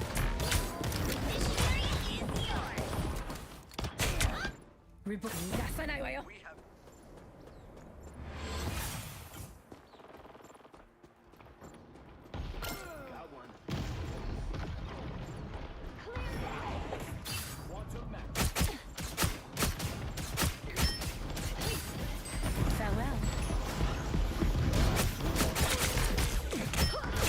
Step aside. Incoming! That's better.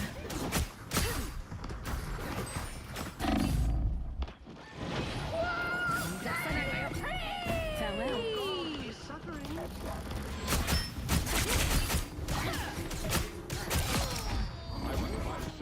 Watch it journey.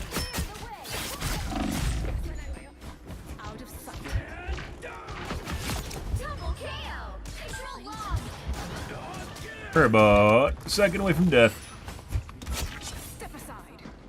Fucking gun.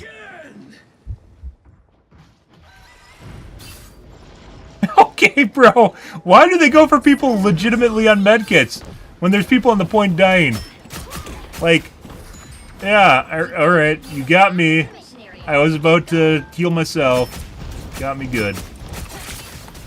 Farewell.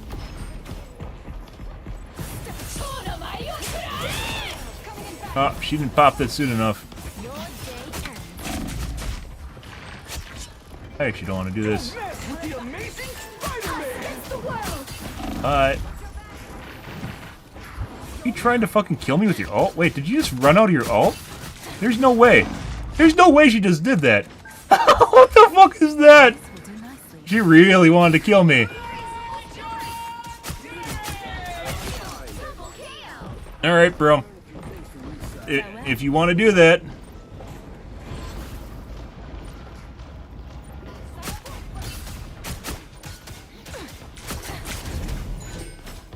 Healing magic.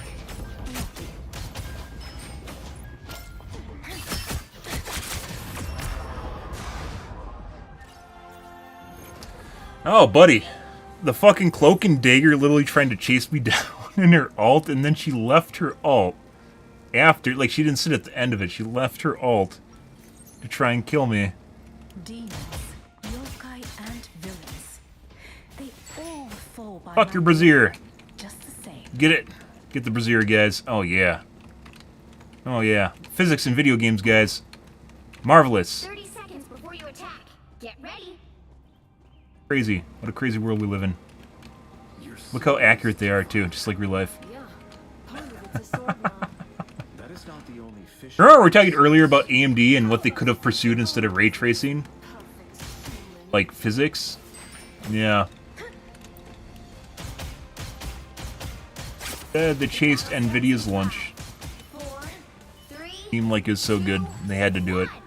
all you need to do is capture the mission area. Got it? Greetings. We are warriors.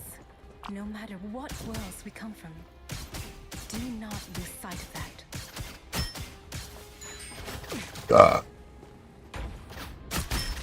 Hostiles coming in fast. Lots of ways I could have got out that. I didn't think you'd shoot me on the back pedal. Looks like the mission area is yours to capture now.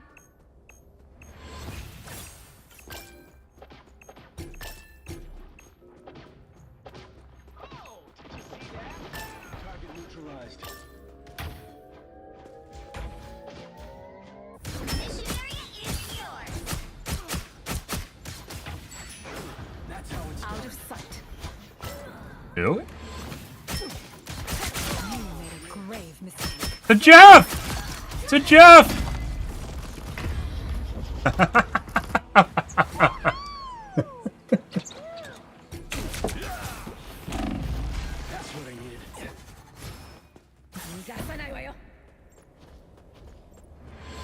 Jeffs are, assuming you have hit reg, guys, Jeffs are just giant pinatas. The one earlier we didn't have any hit reg on. Which is great armor. Do not yield this location.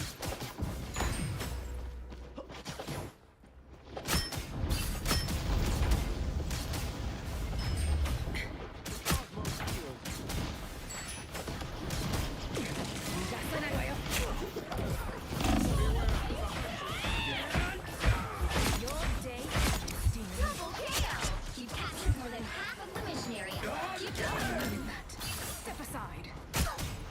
And stay down. Sayonara. Again! Booyah. Okay, I don't know what the fuck's going on there. Catch him, man. Defend what is ours. Farewell.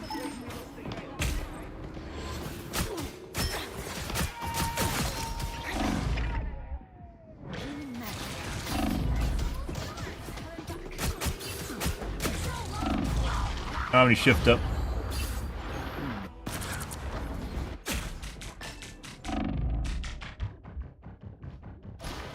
Quantum magic. Step aside. Seized.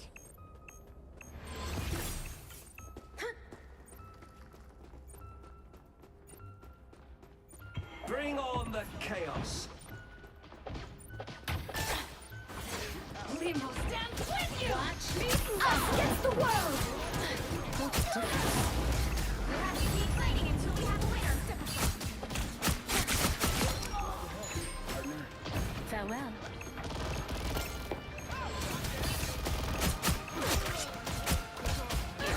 Step aside. Ancient one, I hope my success is proud. Your demons chose their queen wisely. Alright. And a Psylocke at some point. Yeah, I guess.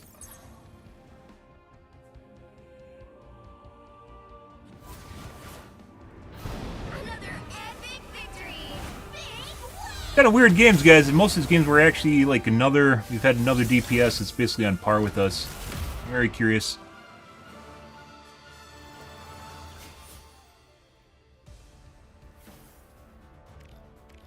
PP.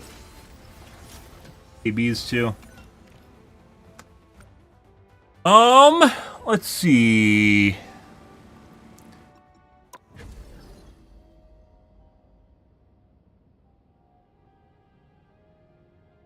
We could play some Torch and be bad at him.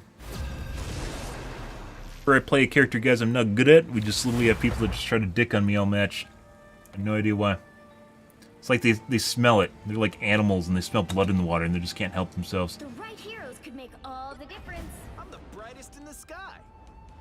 Let's see if they have slightly improved his E since we last played him like 2 days ago, 3 days ago. They hot fixed his E and improved it so it goes through line of sight better, but it still has issues.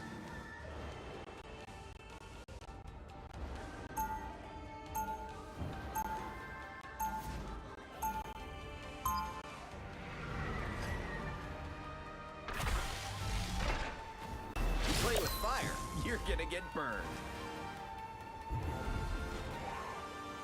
Yo! Hey, thanks. They'll be coming in 30 seconds. Stay strong. Hey there! I have been fighting to protect my people since before you were born, boy. Good for you, old man. But age doesn't always mean wisdom. Ah, the fire of youth. Charming, but dangerous. You would be wise to follow my The battle starts in 5, 4, 3, 2, 1. They're ahead of us! Why didn't that connect at all? I think it hit the spawn walls and disconnected? We need to stop that vehicle in its tracks. There you go. A lot of problems with the right click getting it to connect.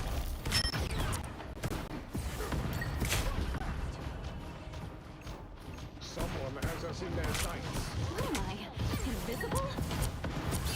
Let's cook some more. Time to do some fire damage.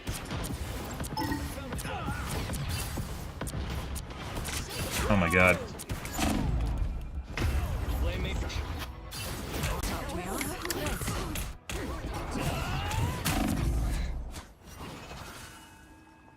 Back from the ashes. I do have an F to cut altitude, don't I? Stop them! Better stop that vehicle! I'm clocking some bad guys. I can't move fast enough. Just watching me through the wall right now? Or I might be cheating. Shooting from a distance. Good. Let's light this candle.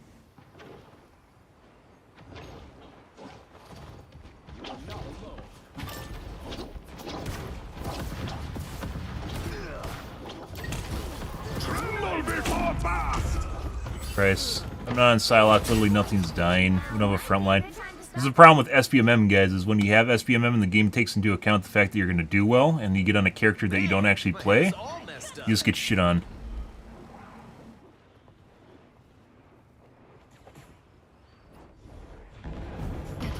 It brings together every Better dimension. stop that vehicle! Even some I've never seen. Nicely done, Master Weaver. Oh, bro, no one gives a shit that you're playing a character. Enemy ahead of us. Yo, sneaky, sneaky. An experience with playing Iron Man, only this is worse.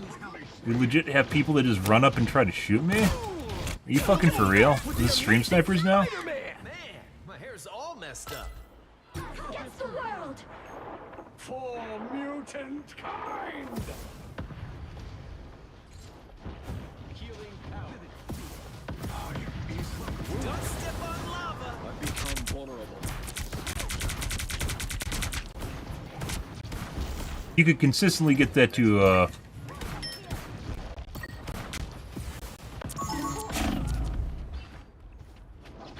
Any kind-hearted friend to heal me?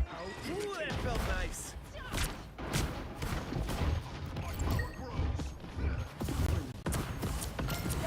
Let's cook some more.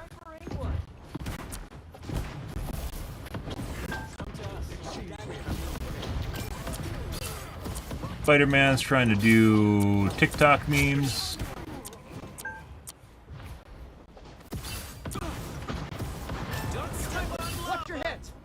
Like, the range on this thing's insane, but it has so many issues with fucking line of sight. Never miss. Fuck my damage on this guy. Like, when I hit him with my F, it didn't do any damage. I literally hit him with the F. Where'd the F damage go, guys? What? Mutant kind will be better off. There's still a chance to stop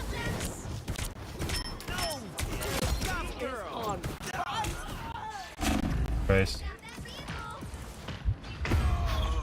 Next game. I have a team that has a front line in any way, shape, or form, guys, except for me, and I'm not playing Psylocke, so we'll just go into the next one. My team literally is just lollygagging around and just taking pot shots at people. Because no one's applying pressure.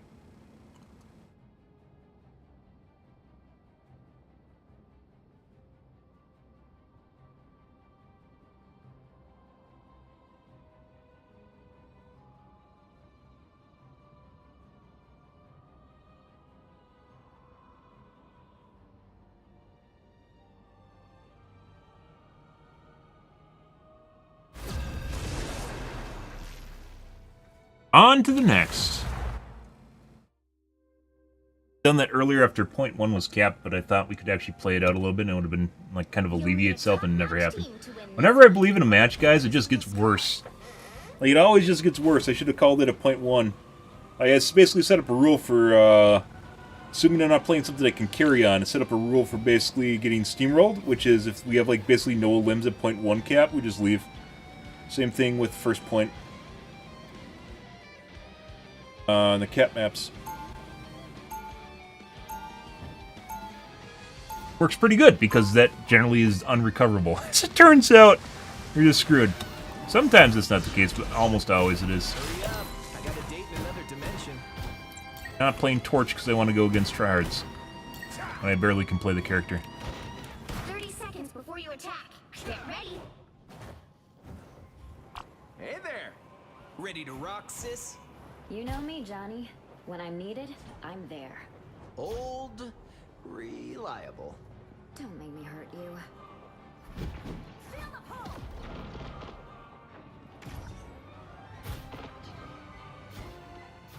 The battle starts in 5, 4, 3, 2. There's only 2 doors here. All you need to do is capture the mission area. Got it? Saved the world since I was a teenager. Can't go over the top of this guy for some reason. But I just somehow glitched over the top edge. Okay. You needed some help.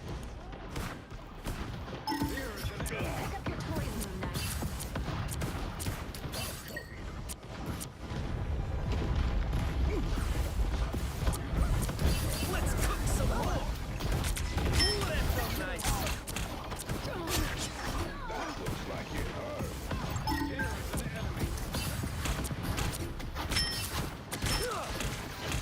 Oh my god, they got big. I like the cold. Johnny, no! Got your back. Strike at me if you dare. Man, my hair's all messed up.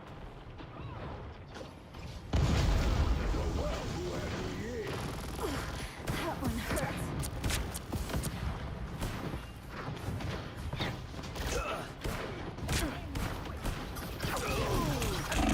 One of his toys. Yummy. What am I? Invisible?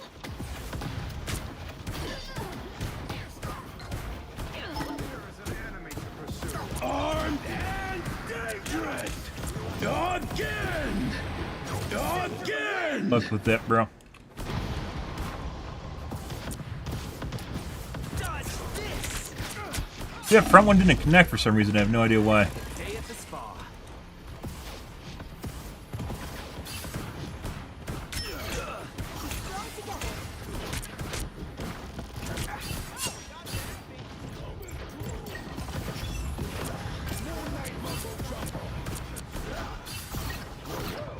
Mark your priceless artifact. Send the bill to Benjamin J. Grimm.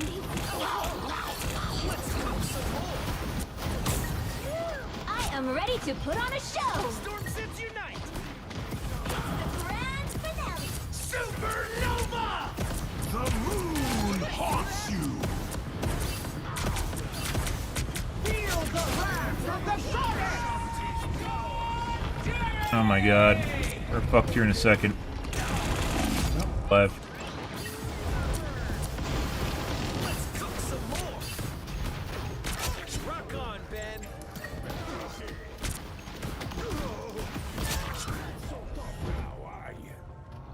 Sue for the win. Excuse me. Help get that vehicle to its destination. Enemy in front of us.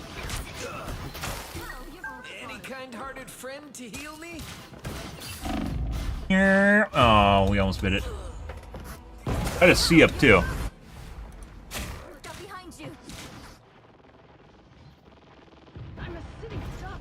Can't get rid of me that easy. Just ask Ben. I've got you covered. Shields It up! says Moon Knight written all over it in hieroglyphics. Mind the Don't exploding step on plasma! lava. Doing major damage.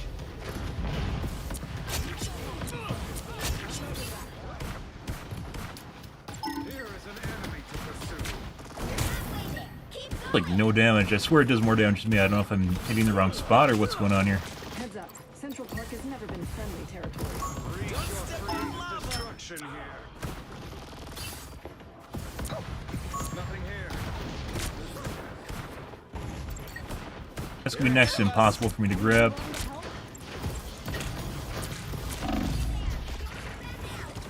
like the cold.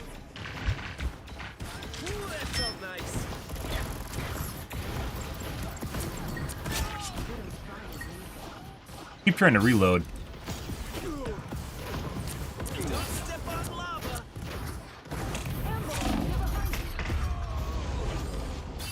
Let's see. He definitely still needs help. So basically his gimmick is literally just coming up and just insta-tapping you in the brain with his left click, and that's pretty much it. It's like a shittier version of, because his E doesn't work properly. A lot of downsides to it.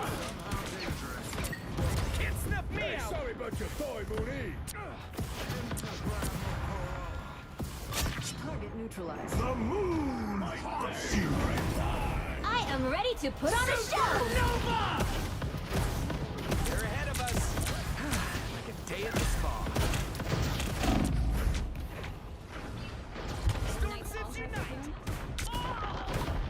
Definitely has a problem. I think it's like one of the only saving graces is literally just having a C. So you don't have that, you literally don't get heals at all. Because people don't look at you. Tastes like chicken. Invisible?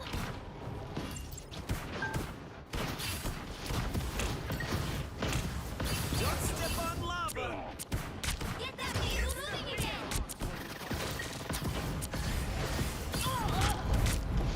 Whenever you do a direct shot with your right click, you basically get punished. You get punished because you can't actually use the fire. You can't connect it. Too far down. It's like it only can go down a meter to connect, and if you don't do that, you like legit don't connect it to it. They look like they mean business. Stage. I think Rama Tut lost one of his toys. Armed and dangerous! Again! Again!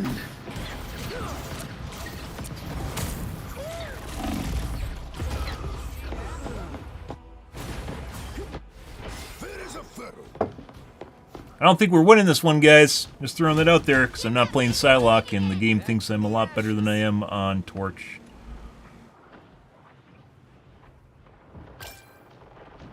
Mind the exploding plasma!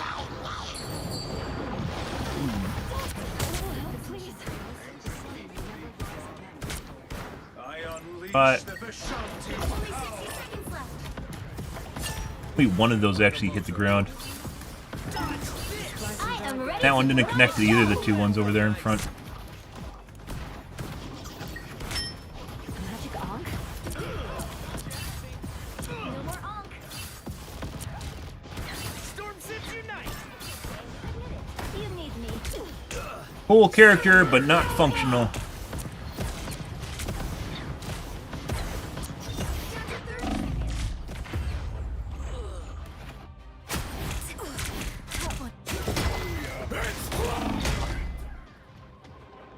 There's more people playing Creature, but Creature, I guess kind of from like a simplicity standpoint, he kind of works, but he generally doesn't have a niche. You can just play Hulk and do better.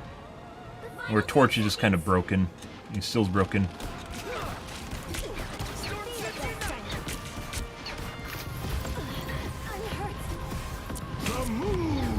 Hey look guys, we lost. Darn. That was completely unexpected, because I wasn't playing Psylocke, or a character that's actually good. Alright, next game. Damage-wise, didn't even do super bad, but we didn't get any killing blows with it. We even had a front line, too. We had tanks.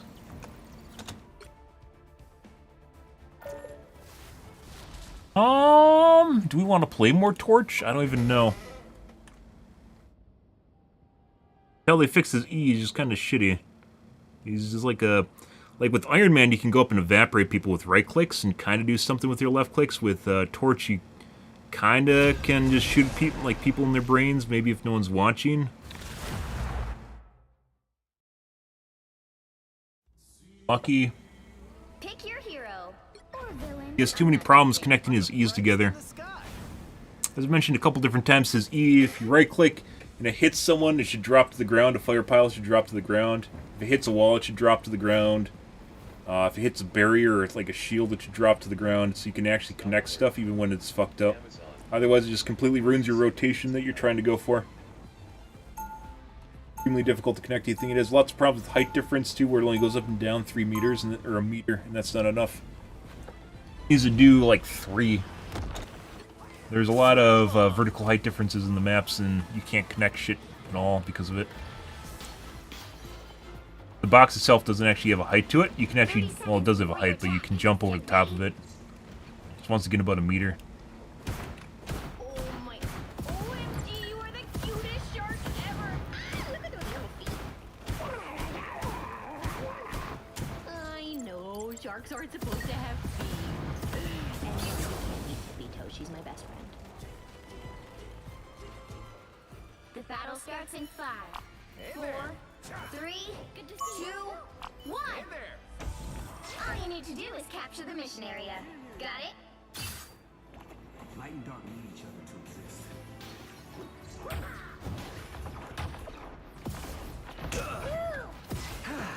Day at the spa. Act. It's basically about the distance that you can do.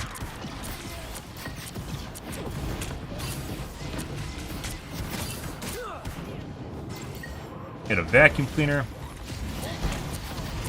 You have a flyer too? And a Helena, which basically just instantly destroys your face. One of the reasons we stopped playing Iron Man was because of aimbodying and cheating Helena Hawkeyes in rank, that is. A lot of problems. It's very difficult to get back and forth between forms. By the way, this is the first, I think this is their first torch today that we've seen on an enemy team.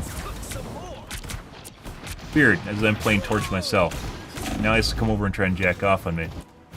Huh, interesting.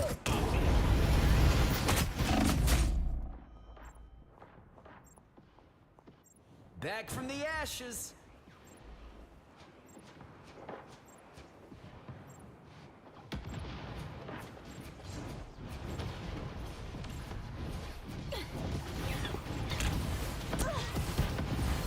Don't step on lava.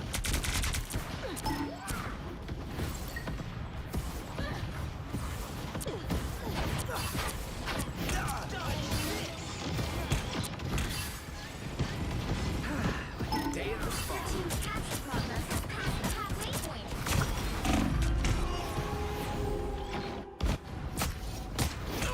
I think we normally dodge this, but I'm going to get a 5-minute cooldown. This is another loss, and I'm pretty sure there's a stream snipers too on top of it, which is why we got an entire team of flyers fucking around with me. Hey, look, bro, I can play a flyer too, just like you! Oh my god, I'm so much better! And I'm like literally sitting here and fucking pug. And you got people just trying to jerk off on you. I mean, just unreal. Came around the back to try and kill me. No.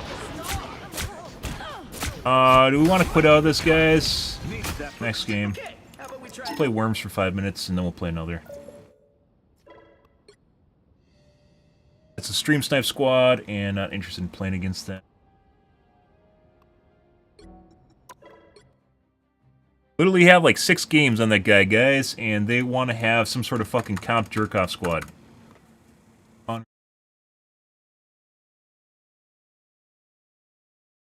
Hey, look, guys, we can kill the streamer! We can all group up and play the character he is playing and show him how much better we are than he is! We'll show him, mister! He's so bad! Get out of here. One of the upsides of playing comp is legit that you don't have to run into that shit, so... You still run into it, but it's not as bad because you have teammates that are on par with you. No, Canada! My god. Okay, I'm dead.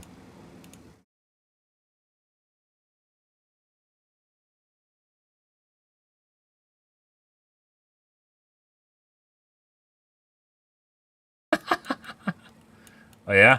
Oh yeah, little bro? Fuck you. Dead. In-game. Stock alert.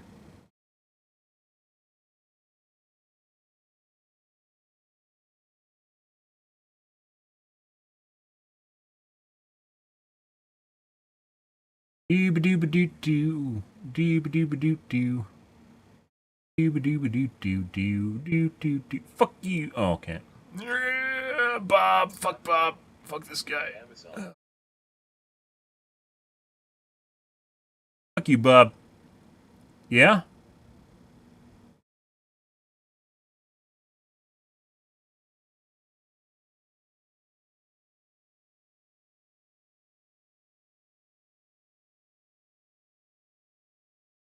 Whew. This game is incredibly sensitive to latency, by the way.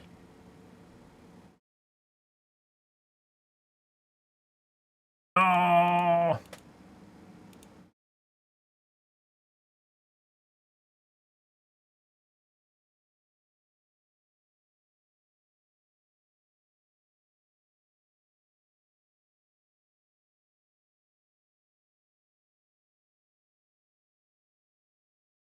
Bait? Normally it's a debate. Oh, no.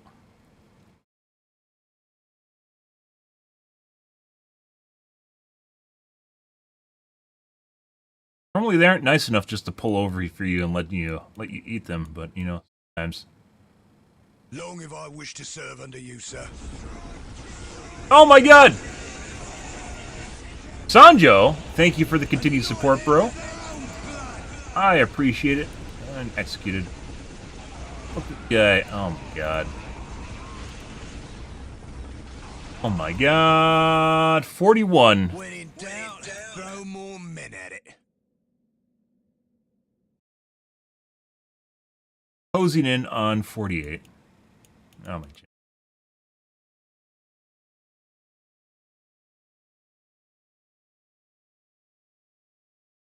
Long have I wished to serve under you, sir.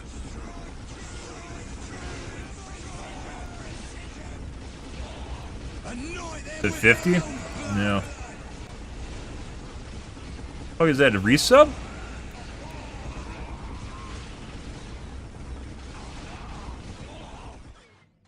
When in doubt, throw more men at it.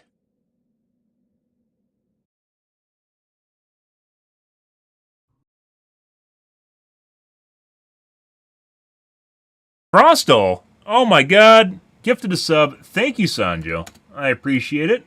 Long-term support and giving lurkers subs. Beautiful. Frostal, I'm sure, thanks you from the whole bottom of his heart. And get some reciprocity going so he feels as though he... Fuck you, Jess. Fuck you! Now we're both starving. Totally feels the need to give a sub to someone else, right?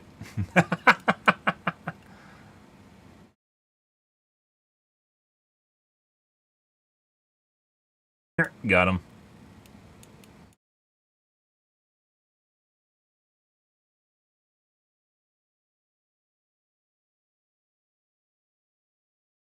Yeah, you want to go? You want to go? Okay. That guy go. Come back here. Want to go? Want to fight? Want to fight? Huh? Huh? We going? Yeah?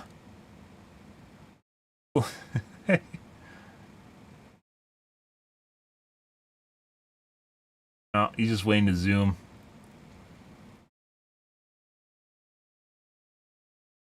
Let's see.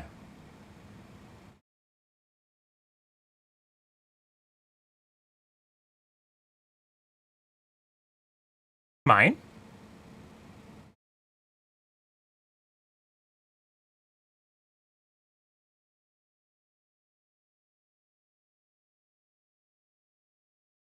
Dead.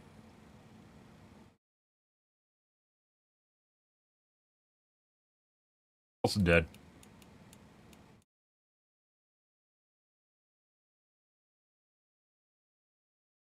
I don't know, I didn't pick that up just now. No! Okay. Think we're good.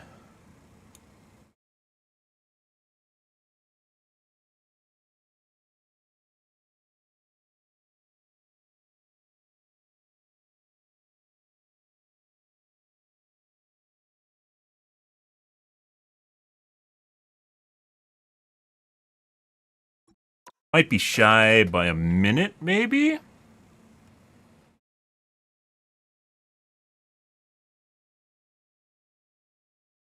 I remember this being the same way in fucking Overwatch. You just get the Get the skulkers just like lurking around, just waiting for you to play shitty characters so they can try and dick on you. And then SPMM dicks on you anyways.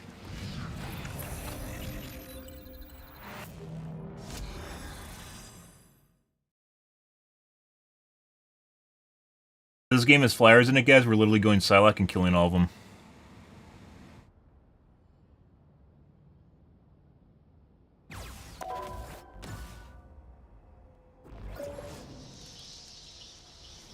Like, legitimately, in the last 2 days, that was probably the most flyers I've ever seen. Absolutely fucking crazy.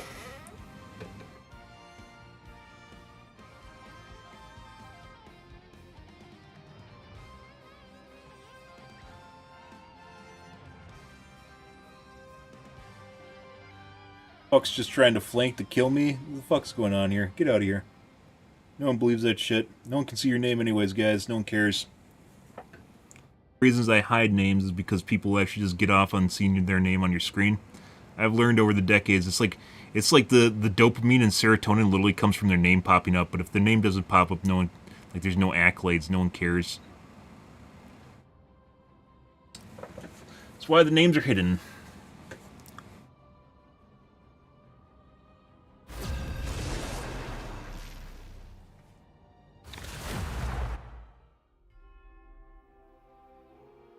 Alright, do another, guys. The right heroes could make all the difference. I'm the brightest in the sky.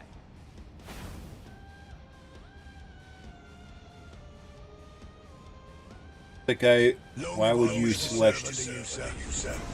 Oh my god, another sub!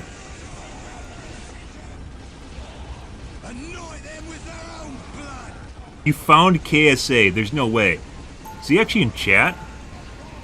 Are you digging through my chat and just finding people right now? Actually, can you give subs to people that aren't in the chat? Torch any good? No. He's kind of cheesy in that you can, like, snap... His basically the best part of his character right now is his left click. But that's not supposed to be the best part of his character.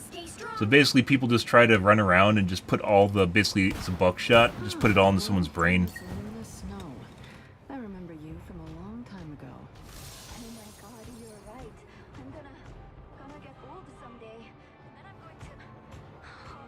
Piano gets the chicks. The battle starts in 5, 4, 3, 2, 1. You have to stop them, securing the mission area. Did almost no damage. I'm clocking some bad guys. Like a day at the spa.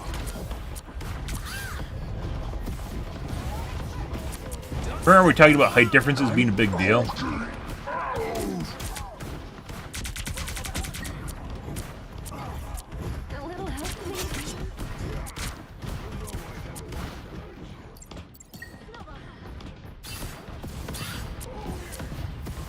Let's cook some more.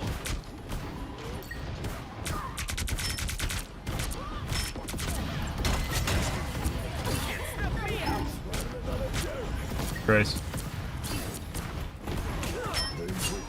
Stutter.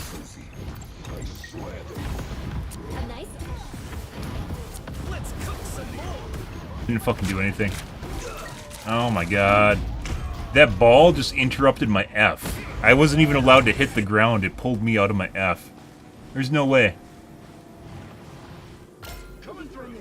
Let's light this candle. Ah.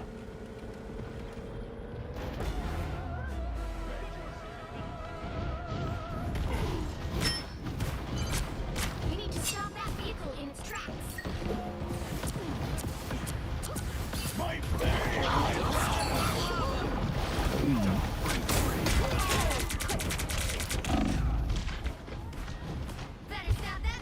I had to see up.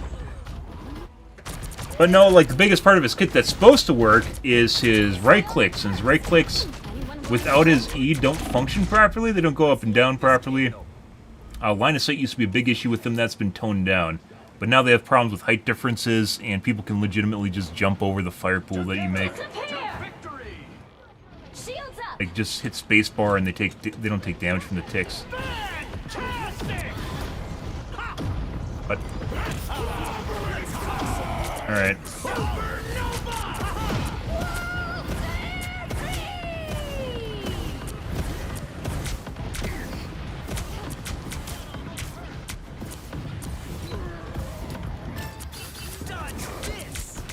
What?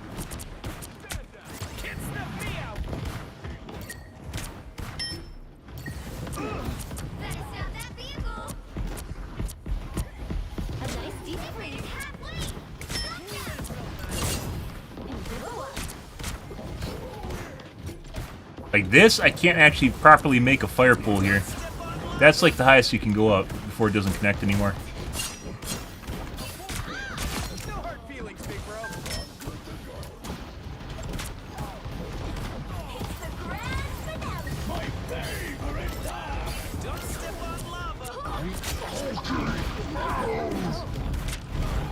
That should be cool if, like, the amount of time that people spend burning actually reduces the cooldown on his E. Another fucking flyer. Why the fuck would you go Iron Man?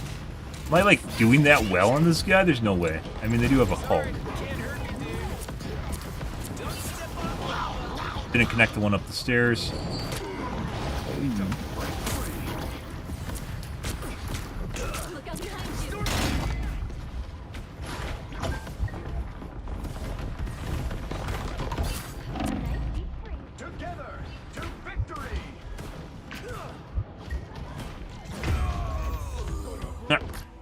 No one else looks at you in the air, too. Yeah, there's a lot of characters that literally just never had a spotlight until they popped out in this game. Like Squirrel Girl, too. Yeah, which is alright, because it gives them a lot of creative freedom.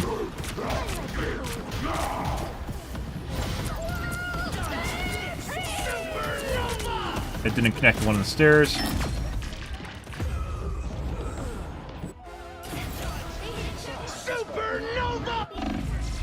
Yeah. Still burning bright, baby.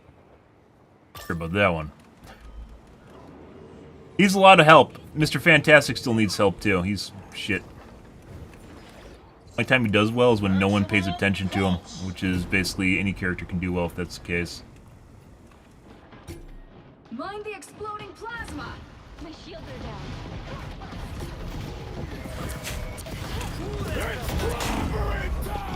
Alright.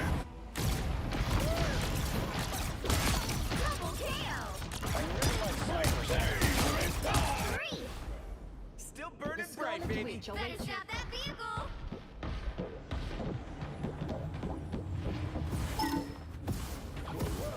Let's cook some more.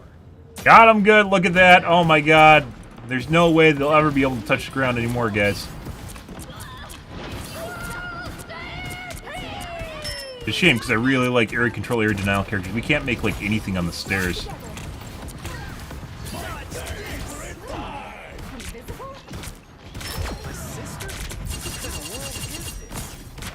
You just trying to give me value? Hulk's like, oh my god, you never do anything with it. I'm gonna go stand in it. What a nice guy. By the battle pass, I haven't bought anything for this game except currency for name changes. Because people that stream snipe are fucking annoying. And the game doesn't have a proper streamer mode. It has one for comp now, but it turns off partway into comp, which is just ludicrous. It doesn't even make sense.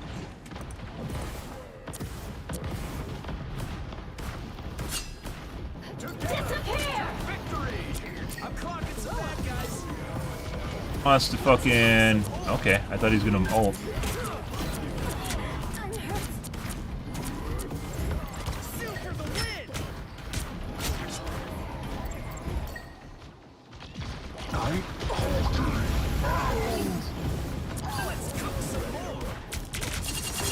Like, he does a lot of damage if you can actually get people in it, but you can't fucking get people in it. I mean, not even a lot of damage, he just does damage.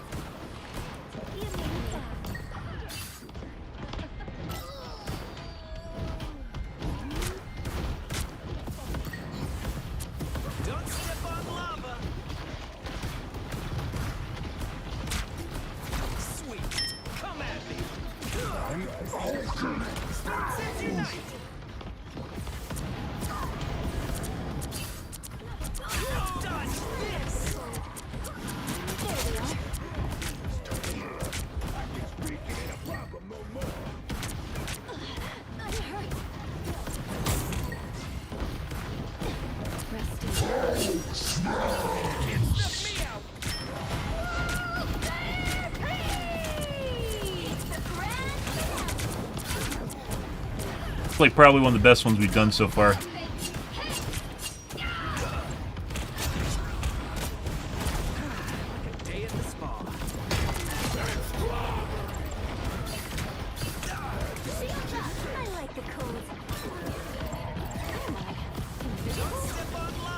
That one just despawned.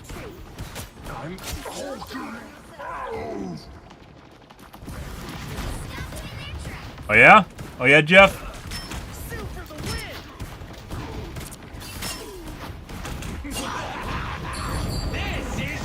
Dude, I was way up in the air. The fuck is that? Oh, we're dead just from damage. Oh, not dead yet.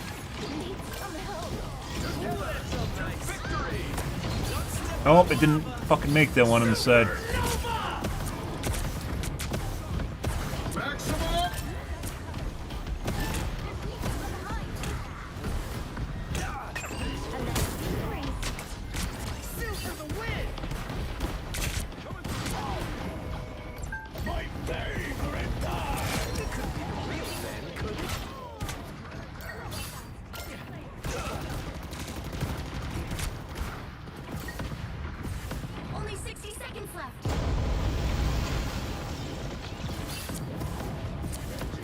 Connect? It did connect that one.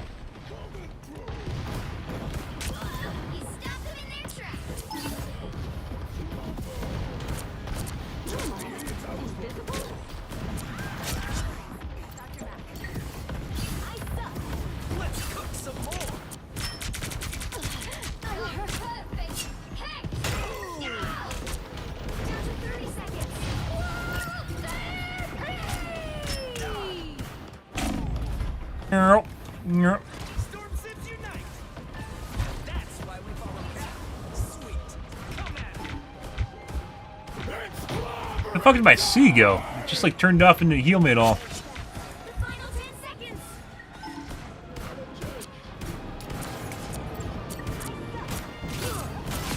Like I said, the best part of his kit is literally his left click right now, and it shouldn't be. It should be his right clicks and his E, and it's not.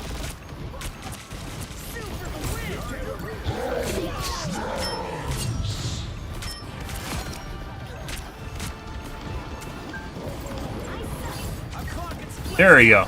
Oh, yeah. Huge triangle.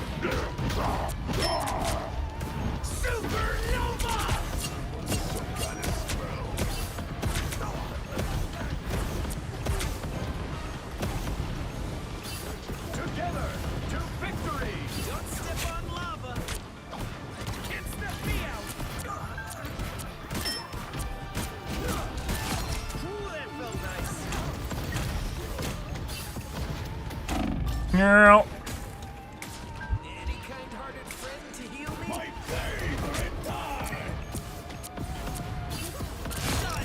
Oh my god, I killed something, guys! Wow! Normally I do buy the battle pass, but not in this case. I'm still up in the air on whether or not this game sometimes has DDA in it, where it feels like you literally just have damage reduction applied to your character, and it's the most obnoxious thing in the world.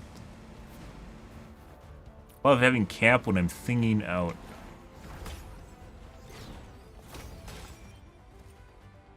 I see. We did stuff this game, guys! When we don't have 3 flyers and 2 DPS on the ground following me around and trying to flank me and kill me instantly, we do better, as it turns out. It's fucking weird, isn't it? Crazy. Almost like you could assuredly figure out that those 3 people and the 2 people on the ground, especially one that's flanking trying to kill me, might actually be there just purely to kill the streamer. There's no way, right? There's absolutely no way. Do we even call them stream snipers anymore, or just playing kill the streamer game? I don't fucking know, guys. I'm not even a big streamer. That's the crazy thing about that. You get stream snipers at every part of Twitch. Just happens. Alright. We're gonna call things, guys. I really hope they fix Torch in the future. I do want to play him. I have a soft spot for area control, area denial characters. He is currently not in a workable state. It's mainly his left clicks is basically what makes him the best part of his character, and it shouldn't be. It's like, that's it. It's just his left clicks, and maybe if you're lucky you make a E that works, but if you spend time doing it as opposed to just left clicking, you're wasting time. It's just basically left clicks, moseying around and then using your C and then Q when it pops up. And other than that, you don't even bother with your right clicks at all because they don't do shit.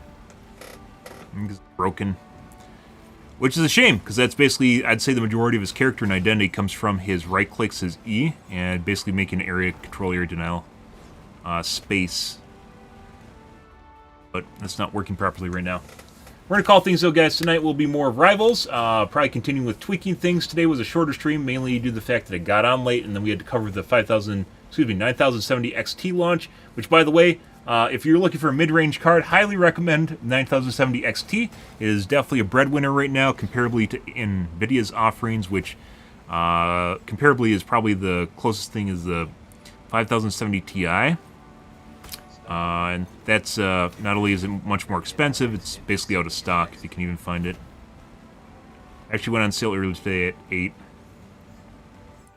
But I'm out here for this morning, guys. If you are new to streaming, enjoy the bullshit, enjoy the fun, make sure the follow button on your select platform. It's streamed to Kick, Facebook, YouTube, Twitch, Trovo, as well as TikTok. Every day, from late night to early morning, GMT-6, so late night North America time. You stream for about 45 hours, give or take. Depends what's going on in my life, what's happening, etc., etc. Sanjo actually hit 4 years today. I thought it said 42. It actually says 48. Oh my god. 4-year anniversary for Sanjo and donating some subs. I appreciate it, bro, as always. Much appreciated. Long-term support going on there. But we're going to call things, guys, for this morning. Anyways, guys, thanks for watching my streams as always, and I hope you guys have a wonderfully fantastic Thursday morning. Have a good day, guys.